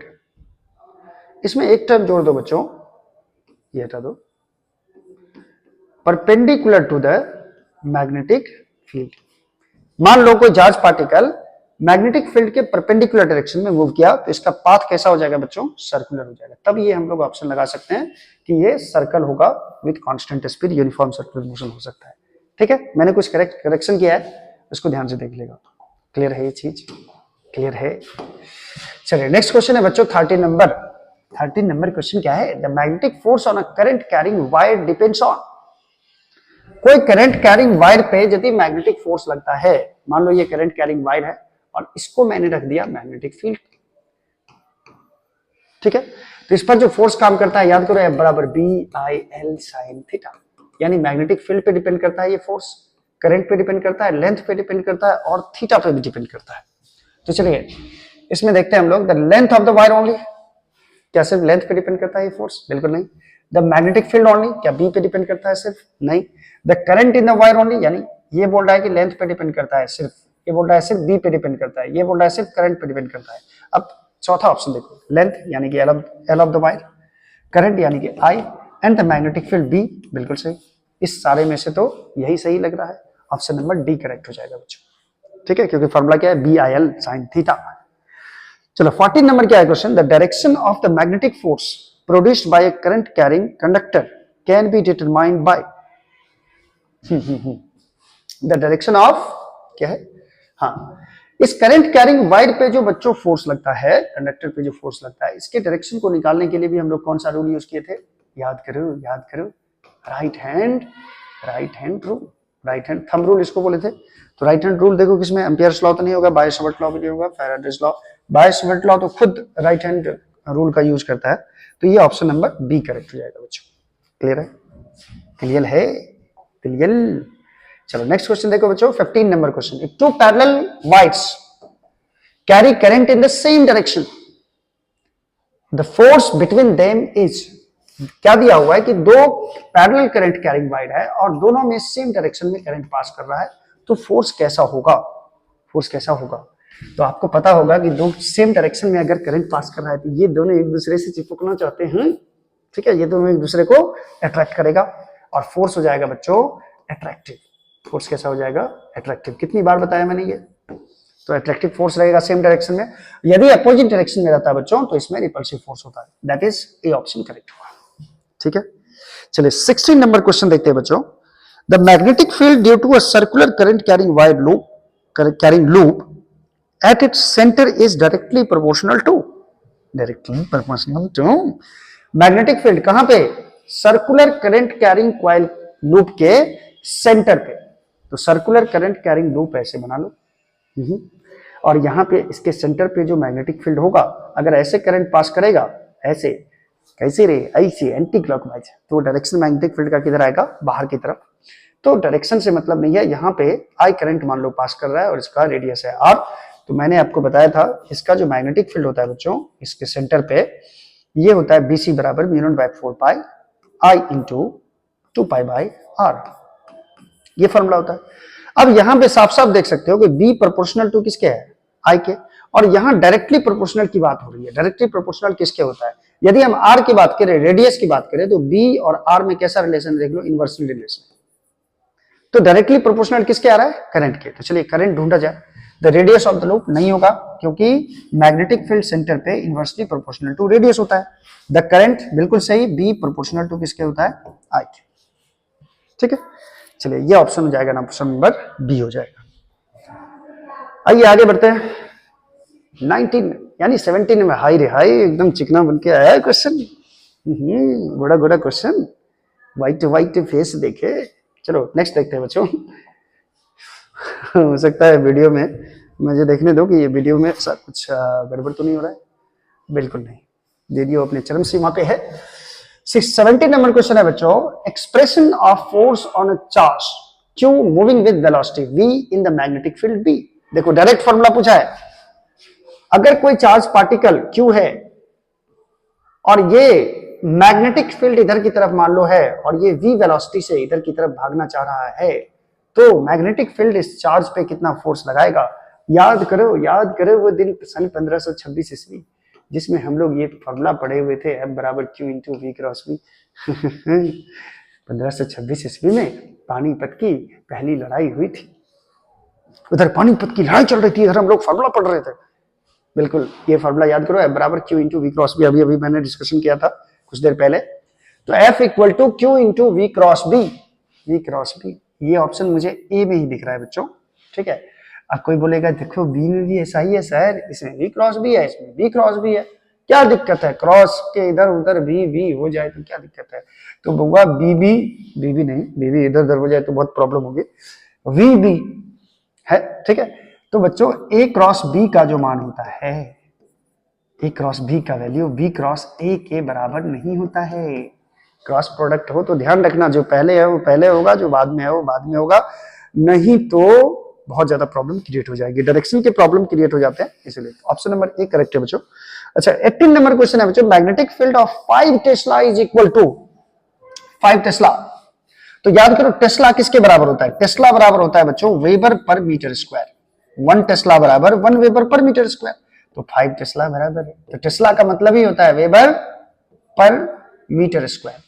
तो देखो इसमें ऑप्शन कौन है? वेबर पर मीटर स्क्वायर। ये 5 इंटू वेबर पर मीटर स्क्वायर हो जाएगा। ये ऑप्शन मुझे करेक्ट लग रहा है। यार इसमें तो सब में ये ऑप्शन आ रहा है, ये व्हाइट में ये देखो इसमें 10⁵ दे दिया है बच्चों, इसलिए ये नहीं हो सकता। 10⁵ दे दिया, नन ऑफ दिस दे दिया है। ऑप्शन नंबर ए करेक्ट है आपका। टेस्ला का मतलब ही होता है वेबर पर मीटर स्क्वायर को ही टेस्ला कहा जाता है। अच्छा 19 नंबर क्वेश्चन क्या है बच्चों? देखो which of the following is correct for Lorentz force. याद करो Lorentz force Q into E plus V cross B, रट जाओ रट जाओ रट जाओ। कैसे रटोगे ये भी बता चुका हूं। अब एकदम आंख मूंद के रटने मत लगना, साइंस है थोड़ा सा बुद्धि भी लगाना, अकल भी लगाना, ठीक है। एफ बराबर Q into E plus V cross B. देखो जरा ऑप्शन में आपको कंफ्यूजन में नहीं आना है, एक एक ऑप्शन चेक करोगे, क्यू इंटू ई प्लस का साइन रहना चाहिए, फिर we cross B.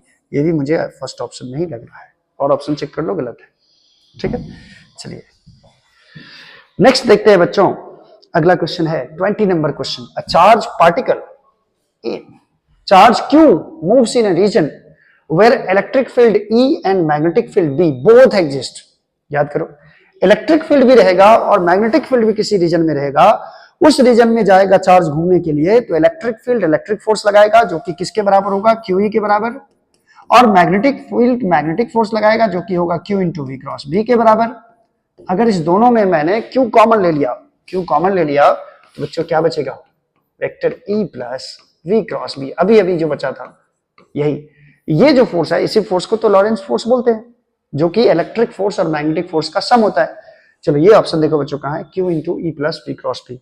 Q into V cross B ये नहीं होगा, क्यू ई तो सिर्फ इलेक्ट्रिक फोर्स हो गया, ये तो सिर्फ मैग्नेटिक फोर्स हो गया, दोनों को जोड़ो Q into E plus V cross B. ये ऑप्शन मुझे करेक्ट लग रहा है।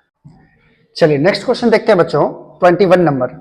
21 नंबर क्या है क्वेश्चन, हाँ बहुत ही अच्छा क्वेश्चन लग रहा है, न्यूमेरिकल्स टाइप है, थोड़ा देख लेते हैं। एक सर्कुलर कॉइल है जिसका रेडियस है R, circular coil of radius R carries a current I. इसमें करंट कितना जा रहा है बच्चों, I. The magnetic field at its centre is B. कोई करंट कैरिंग कॉइल है जिसका रेडियस है आर, उसमें करंट जा रहा है आई, जैसे ऐसा कोई कॉइल है मान लो, ठीक है। इसके सेंटर पे मैग्नेटिक फील्ड का वैल्यू बच्चों दे रखा है, सेंटर पे मैग्नेटिक फील्ड का वैल्यू BC, इसका वैल्यू B के बराबर है। और सेंटर पे मैग्नेटिक फील्ड कितना होता है बच्चों, आपको पता होगा सेंटर पे कितना होता है मैग्नेटिक फील्ड, ये होता है mu naught I, sorry mu naught by 2 I by R होता है। ये बच्चों मैग्नेटिक फील्ड होता है कहां पे, सेंटर पे। तो इसका वैल्यू दे रखा है B के बराबर। सेंटर पे मैग्नेटिक फील्ड कितना है, B। At what distance from the centre, centre से कितनी दूरी पर, on the axis of the coil, coil के एक्सिस पे magnetic field will be B by 8। Magnetic field का वैल्यू B by 8 होगा। देखिए क्वेश्चन में क्या पूछ रहा है बच्चों, अगर मैं कॉइल को ऐसे रखूं, ऐसे नहीं रख के ऐसे रखूं, कॉइल को इधर घुमा के रखूं, तो इसका जो एक्सिस होगा बच्चों ये होगा, ठीक है। बोल रहा है सेंटर से कितनी दूरी पर एक्सिस पे जो मैग्नेटिक फील्ड होगा वो होगा B by 8 के बराबर। मैं इसको B डैश बोल देता हूं, यानी इस पॉइंट पे इस कॉइल के कारण जो मैग्नेटिक फील्ड है वो B by 8 है। तो ये सेंटर से कितने यूनिट की दूरी पर होगा ऐसा, यानी कि मान लेते हैं x, और यही x का वैल्यू आपको निकालना है कि सेंटर से कितने यूनिट की दूरी पर एक्सिस पे मैग्नेटिक फील्ड का वैल्यू B by 8 होगा, ठीक है। तो यहां पे बच्चों एक्सिस वाला फॉर्मूला लगाना पड़ेगा कि सर्कुलर करंट कैरिंग वायर के कारण जो एक्सिस पे मैग्नेटिक फील्ड होता है बच्चों, ये आपने पढ़ा है B एक्सिस, मैं दिख रहा हूं यहाँ पे, ये होता है बच्चों mu naught by 2 I R square by R square plus X square का पावर 3/2, ये फॉर्मूला होता है। याद करो याद करो याद करो, यही फॉर्मूला था, म्यू नॉट बाय, यहाँ 4 पाई था, यहाँ 2 पाई R स्क्वायर, तो 2 पाई 2 काट दिया मैंने, mu naught by 2 I R square by R square plus X square का पावर 3/2। चलिए एक्सिस पे मैग्नेटिक फील्ड दे रखा है बच्चों, एक्सिस पे मैग्नेटिक फील्ड कितना है, B by 8। ये कितने दूरी पर होगा ये आपसे पूछा जा रहा है, तो मैं B एक्सिस के बदले यहाँ पे रख देता हूँ B by 8, जिसका वैल्यू होगा mu naught I R square bye 2 into R square plus X square का पावर 3/2। चलो B का मतलब क्या है, इसके सेंटर पे कितना फील्ड है, सर्कुलर करंट कैरिंग वायर के सेंटर पे कितना फील्ड है। भाई सेंटर पे बच्चों फील्ड कितना होता है, mu naught by 2 I into R। तो यहां मैं लिखने वाला हूं, इस B के बदले लिखने वाला हूं mu naught I by 2R, mu naught I by 2R। और नीचे में बच्चों 8 भी है तो मैंने 8 भी लिख दिया, B बाय क्या है 8 है। उसके बाद देखो इसमें क्या RHS में क्या है, इसको मैं जरा ऊपर कर दूं रे, हाँ चलो ये मैंने B के बदले रखा, और इस RHS में कितना है देखो जरा, RHS में टर्म है mu naught I R square by R square plus X square का पावर 3/2। ध्यान से देखना जरा न्यूमेरिकल। अच्छा म्यू नॉट I गया, म्यू नॉट I गया, यहाँ पे बच्चों 2 भी था, 2 यहाँ पे 2, तो 2 और 2 भी दोनों तरफ से गया, ठीक है, तो यहाँ ऊपर में बचा 1, तो इसको क्रॉस गुना कर दो बच्चों, क्रॉस गुना। इस टर्म को r square plus X square के पावर 3/2 को उधर लेके चले जाओ, r square plus X square का पावर 3/2 आ रहा है सर। और इधर बच्चों देखो 8r है, 8r को r स्क्वायर से गुना होगा तो 8r क्यूब बचेगा। नीचे में ऊपर में देखो r स्क्वायर है, नीचे में कितना था 8r को r स्क्वायर से मल्टीप्लाई होगा। अब मैं इसको कैसा लिख सकता हूं बच्चों, कैसा रे, r square plus X square का पावर हाफ लिख दो और हाफ लिख के यहाँ पे क्यूब कर दो, क्या दिक्कत है। और यहाँ भी 8r क्यूब को क्या कर दो बच्चों, 2r का क्यूब, क्यूब क्यूब दोनों तरफ से उड़ा दो। एक्चुअली में दोनों तरफ क्यूब रूट लगा दो, दोनों तरफ क्यूब रूट लगा दो। अब मैं इस फिगर को मिटा देता हूं बच्चों, नहीं आप लोग नोट नहीं किया होगा, ठीक है, मैं यहां सॉल्व कर देता हूं इसको। क्यूब क्यूब उड़ गया तो क्या बचेगा, r square plus X square का पावर हाफ बराबर मिलेगा बच्चों आपको 2r के बराबर। दोनों तरफ से क्यूब हटा दिया मैंने। अब हाफ का मतलब क्या है, दोनों तरफ स्क्वायर करो तभी हाफ उड़ेगा। स्क्वायर करोगे तो ये बचेगा r square plus X square, और इधर भी स्क्वायर करोगे बच्चों तो ये 2r का स्क्वायर हो जाएगा 4r का स्क्वायर। यहां से आपको x का वैल्यू निकालना है, तो एक्स स्क्वायर बराबर हो जाएगा 4r स्क्वायर में से r स्क्वायर घटा दोगे तो 3r स्क्वायर बचेगा, ठीक है। तो x का वैल्यू मिलेगा आपको, स्क्वायर हटेगा इधर रूट आएगा, रूट दोनों लाता है बच्चों, root plus minus root under 3 into R square, यानी ये हो जाएगा plus minus root under 3 into R के बराबर, ठीक है। ये होगा रूट 3r आपका आंसर होगा। देखो प्लस माइनस का क्या खेल है, सेंटर से इधर आओगे तो प्लस, इधर जाओगे बच्चों सेम डिस्टेंस पे तो माइनस, ठीक है। दोनों तरफ फील्ड ये b/8 के बराबर हो सकता है, तो रूट 3r आपका ऑप्शन जो भी देखो प्लस में तो माइनस में, यहाँ पे प्लस में ही दिया हुआ है, तो सी नंबर ऑप्शन हो जाएगा। ये क्लियर है, क्लियर है, इसे नोट कर लिया जाए, मैं इसे क्लियर करने वाला हूं, क्लियर क्लियर। चलिए तो आप, आई होप कि आप इसे नोट कर चुके होंगे।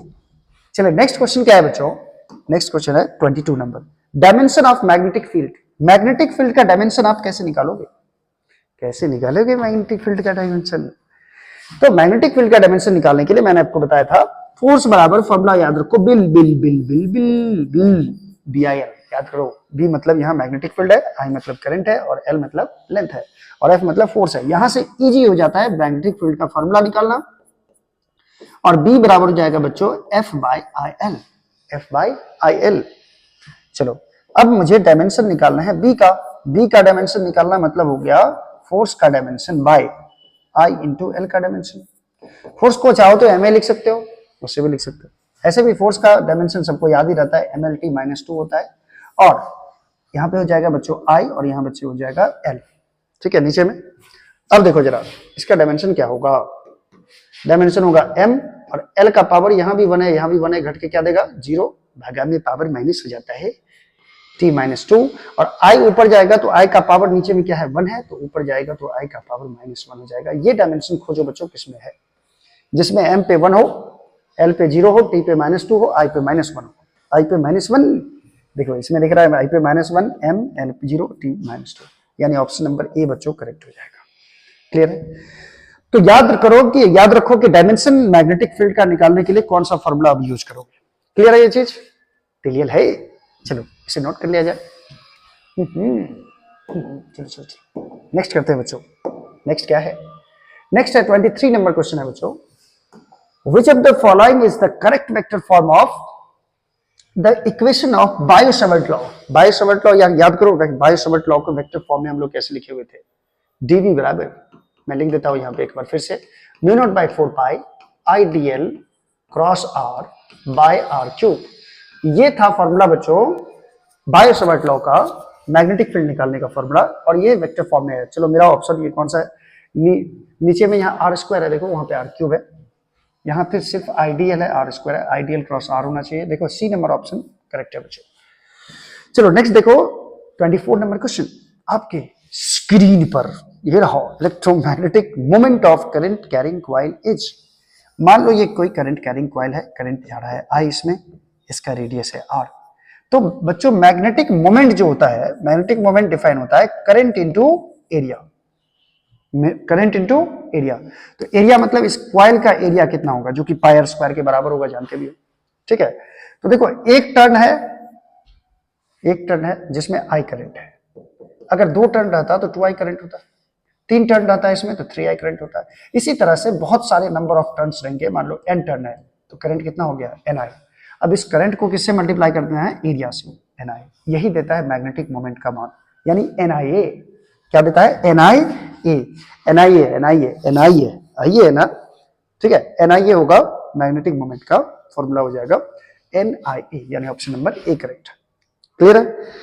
अच्छा, if t is the time period and v is the maximum speed of charged particle in a cyclotron, किसी साइक्लोट्रॉन में चार्ज पार्टिकल का मैक्सिमम स्पीड है v और इसका टाइम पीरियड है t, तो बोल रहा है टाइम पीरियड और वेलोसिटी में क्या रिलेशन होगा, ये ऑप्शन में आपको बताना है। देखो बच्चों, साइक्लोट्रॉन क्या होता है, साइक्लोट्रॉन होता है कि कोई चार्ज पार्टिकल को इतना घुमा के फेंकता है कि उसका एनर्जी एकदम घुमा के हाई कर देता है, खूब घुमाता है, ज्यादा स्पीड जैसे हुआ फेंक दिया उसमें से।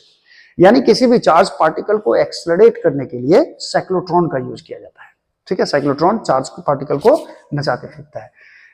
तो जब भी सर्कुलर पाथ पे कोई चार्ज पार्टिकल मैग्नेटिक फील्ड में मूव करता है बच्चों, तो टाइम पीरियड का फॉर्मूला था 2πm/qb, और इसमें आपको कहीं भी वेलोसिटी नजर नहीं आएगा। टाइम पीरियड वेलोसिटी पे डिपेंड नहीं करता है, और टाइम पीरियड यहाँ पे रेडियस पे भी बच्चों डिपेंड नहीं करेगा, ठीक है। तो यहाँ पे 2πr/v हो जाना चाहिए। एक मिनट, टाइम पीरियड, यानी टाइम पीरियड किस पे डिपेंड नहीं करता है, रेडियस पे भी डिपेंड नहीं करता है। और रेडियस जो होता है बच्चों, ये mv/qb के बराबर होता है। रेडियस बढ़ने से वेलोसिटी भी बढ़ जाएगा। और टाइम पीरियड का मेरे हिसाब से फॉर्मूला जो होना चाहिए टाइम पीरियड का, ये होना चाहिए 2πr/v के बराबर। तो इस हिसाब से t inversely proportional to v होना चाहिए, ये ऑप्शन करेक्ट है, ठीक है। जबकि रेडियस, एक मिनट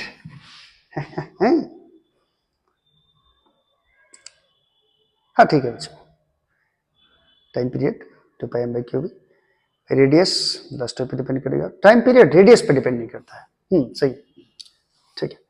चलो नेक्स्ट देखिए बच्चों, नेक्स्ट क्वेश्चन क्या है, नेक्स्ट क्वेश्चन है 22 number. An electron of charge E moves parallel to uniform lines of force of magnetic field B। एक इलेक्ट्रॉन है जिस पर चार्ज है E पे नेगेटिव चार्ज होता है, ये उसी डायरेक्शन में मूव कर रहा है जिस डायरेक्शन में मैग्नेटिक फील्ड है। और आपको पता है कि मैग्नेटिक लाइंस ऑफ फोर्स के डायरेक्शन में अगर कोई चार्ज पार्टिकल या उसके उल्टा डायरेक्शन में कोई चार्ज पार्टिकल मूव करता है, तो इस पे नेट मैग्नेटिक फोर्स का वैल्यू क्या होता है बच्चों, 0 होता है, यानी ऑप्शन नंबर सी करेक्ट हो जाएगा। चलिए नेक्स्ट क्वेश्चन क्या है बच्चों, 27 number question. The nature of electron beings moving with uniform velocity in the same direction will be. अगर बहुत सारे इलेक्ट्रॉन बीम सेम डायरेक्शन में मूव कर रहे हैं तो ये कैसे होंगे, कन्वर्जिंग, डाइवर्जिंग। कन्वर्जिंग का मतलब होता है क्या, सारा बीम पार्टिकल जो है ये एक जगह जाके कन्वर्ज हो जाएगा, मिल जाएगा। डाइवर्ज हो जाएगा क्या, ये इलेक्ट्रॉन बीम क्या एक दूसरे के साथ ये रिपल करके भगा देगा। बच्चों इलेक्ट्रॉन बीम पैरेलल होता है, याद रखना इस चीज को, इलेक्ट्रॉन बीम क्या होता है, पैरेलल होता है। बहुत सारा इलेक्ट्रॉन बीम रहेगा तो जिसको पुंज बोलते हो, प्रकाश पुंज, इलेक्ट्रॉन बहुत सारे एक लाइन में जा रहे हैं। अच्छा 28 नंबर क्या है बच्चों, magnetic field produced at the centre of current carrying circular loop, यहां कर दो बच्चों, लूप इज, ठीक है। करंट कैरिंग सर्कुलर लूप के कारण इसके सेंटर पे जो मैग्नेटिक फील्ड होता है बच्चों, सेंटर पे मैग्नेटिक फील्ड निकालने का तरीका बताया था। अगर इधर करंट जा रहा है तो डायरेक्शन ये हो जाएगा, ठीक है। तो on the plane of the coil, क्या मैग्नेटिक फील्ड का डायरेक्शन ऐसे होता है, कॉइल के प्लेन में होता है, नहीं, कॉइल के प्लेन के क्या होता है, परपेंडिकुलर होता है। कॉइल के प्लेन के परपेंडिकुलर होता है सेंटर पे मैग्नेटिक फील्ड, यानी ये हो जाएगा perpendicular to the plane of coil, यानी ऑप्शन नंबर बी करेक्ट है बच्चों। क्लियर है? चलो नेक्स्ट करते हैं बच्चों, 29 नंबर क्वेश्चन क्या है देखते हैं। चलिए आगे 29 number question. Which of the following is not a unit of magnetic field? इसमें से कौन ऐसे हैं जो मैग्नेटिक फील्ड के यूनिट नहीं है, नहीं है पूछ रहा है ना, है नहीं, ये मार मत देना, हाँ टेस्ला मैग्नेटिक फील्ड का यूनिट हो गया, नहीं, टेस्ला मैग्नेटिक फील्ड का यूनिट है, लेकिन आपसे पूछा जा रहा है not a unit of magnetic field, जो मैग्नेटिक फील्ड का यूनिट नहीं है। तो ये तो टेस्ला मैग्नेटिक फील्ड का यूनिट है, ये ऑप्शन नहीं होगा। टेस्ला को ही बच्चों बोलते हैं वेबर पर मीटर स्क्वायर, ये भी मैग्नेटिक फील्ड का यूनिट है। क्या ये है, इसको चेक कर लें। न्यूटन दिख रहा है आपको, न्यूटन का मतलब फोर्स हो गया, एम्पियर का मतलब हो गया करंट I, और मीटर का मतलब हो गया लेंथ इन L। आपको याद आ रहा है ये V का फॉर्मूला है, याद करो F बराबर BIL, F बराबर BIL। इसका मतलब ये भी यूनिट जो होगा न्यूटन एम्पियर पर मीटर, ये भी होगा मैग्नेटिक फील्ड का यूनिट। कौन नहीं होगा फिर?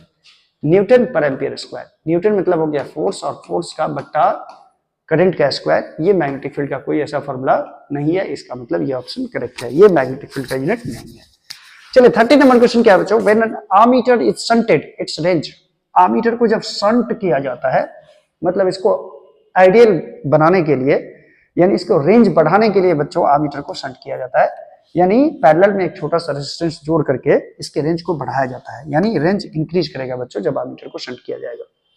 Which of the following is correct for galvanometer constant? galvanometer constant के लिए कौन सा ऑप्शन सही है? galvanometer constant होता है बच्चों I by थीटा, ये होता है, और I by थीटा का वैल्यू होता है बच्चों C by NAB के बराबर। ये याद रखना है आपको, C by NAB के बराबर होता है। यहाँ पे C जो होता है टॉर्सनल कांस्टेंट होता है मूविंग कॉइल galvanometer में। N का मतलब नंबर ऑफ टर्न्स है, A का मतलब एरिया है ऑफ कॉइल है, और B का मतलब मैग्नेटिक फील्ड है। C by NAB option number A correct है। अच्छा, magnetic field inside a solenoid. Solenoid क्या होता है बच्चों? सोलेनोइड एक काठ के बेलन पे ऐसे ऐसे वायर लपेट दो और दोनों वायर के सिरा को एक सेल से जोड़ दो, ये कहलाता है सोलेनोइड। और इसके अंदर बच्चों फील्ड बनता है। इस फील्ड का वैल्यू होता है बच्चों मैग्नेटिक फील्ड का इनसाइड में म्यू नॉट NI के बराबर। N है number of turns per unit length, I current है, तो ये ऑप्शन तो मुझे ए ही दिख रहा है, मैग्नेटिक फील्ड ही पूछ रहा है सोलेनोइड के अंदर कितना होता है। चलिए ये हो गया। अब देखते हैं, आगे बढ़ते हैं। किधर बढ़ते हैं सर? आगे, और ये लास्ट पेज है बच्चों, ठीक है। चलिए 33 नंबर क्वेश्चन है बच्चों, the line integral of magnetic field around the closed loop closed path is mu naught times of the total current enclosed by path. ये क्या समझा? Line integral of magnetic field का मतलब हुआ बी का integration length के respect में। Line integral close loop है तो इससे बना दिया मैंने। ये है बच्चों म्यू नॉट टाइम्स माने म्यू नॉट गुना times total current enclosed sigma आई के बराबर। याद करो ये कौन सा लॉ है? V डॉट dl बराबर म्यू नॉट सिग्मा आई। ये बच्चों है एम्पियर्स लॉ। ये कौन सा है? एम्पियर्स लॉ या एम्पियर सर्किटल लॉ इसको कहा जाता है। तो एम्पियर सर्किटल लॉ क्या है देख लो जरा। एम्पियर सर्किटल लॉ, ये ऑप्शन नंबर ए है, ठीक है। ये नोट उठ के यहां आ गया, ये डी ऑप्शन में नोट यहां रहना चाहिए था, ठीक है। नन ऑफ दिस, यानी ऑप्शन हो जाएगा बच्चों एम्पियर्स लॉ। चलिए, frequency of cyclotron is, cyclotron में चार्ज का फ्रीक्वेंसी क्या होता है, उसी को बोलते हैं फ्रीक्वेंसी ऑफ साइक्लोट्रॉन। तो फ्रीक्वेंसी जानने के लिए टाइम पीरियड का फार्मूला आपको पता होगा 2πm/qb, और फ्रीक्वेंसी होता है बच्चों टाइम पीरियड का उल्टा 1/t। इसको पलट दो, ये हो जाएगा qb/2πm के बराबर। ये होता है फ्रीक्वेंसी साइक्लोट्रॉन का। यानी ऑप्शन नंबर इसमें qb/2πm किस में दिख रहा है? ये दिख रहा है qb/2πm, ऑप्शन नंबर यही करेक्ट हुआ दोनों का ही। तो ये था बच्चों चैप्टर नंबर 4 का जितना भी ऑब्जेक्टिव्स था जो बिहार बोर्ड में पूछे जा सकते हैं, ये मैंने करा दिया है। और नेक्स्ट एपिसोड में हम लोग लाएंगे चैप्टर 5, चैप्टर 6, चैप्टर 7। बहुत सारे चैप्टर्स अभी बाकी है जो करने हैं हम लोगों को, और ऑब्जेक्टिव पॉइंट ऑफ व्यू से ये क्लास हम दे रहे हैं आपको। चलिए, तब तक आप खुश रहिए, मस्त रहिए, पढ़ते रहिए। Thank you so much.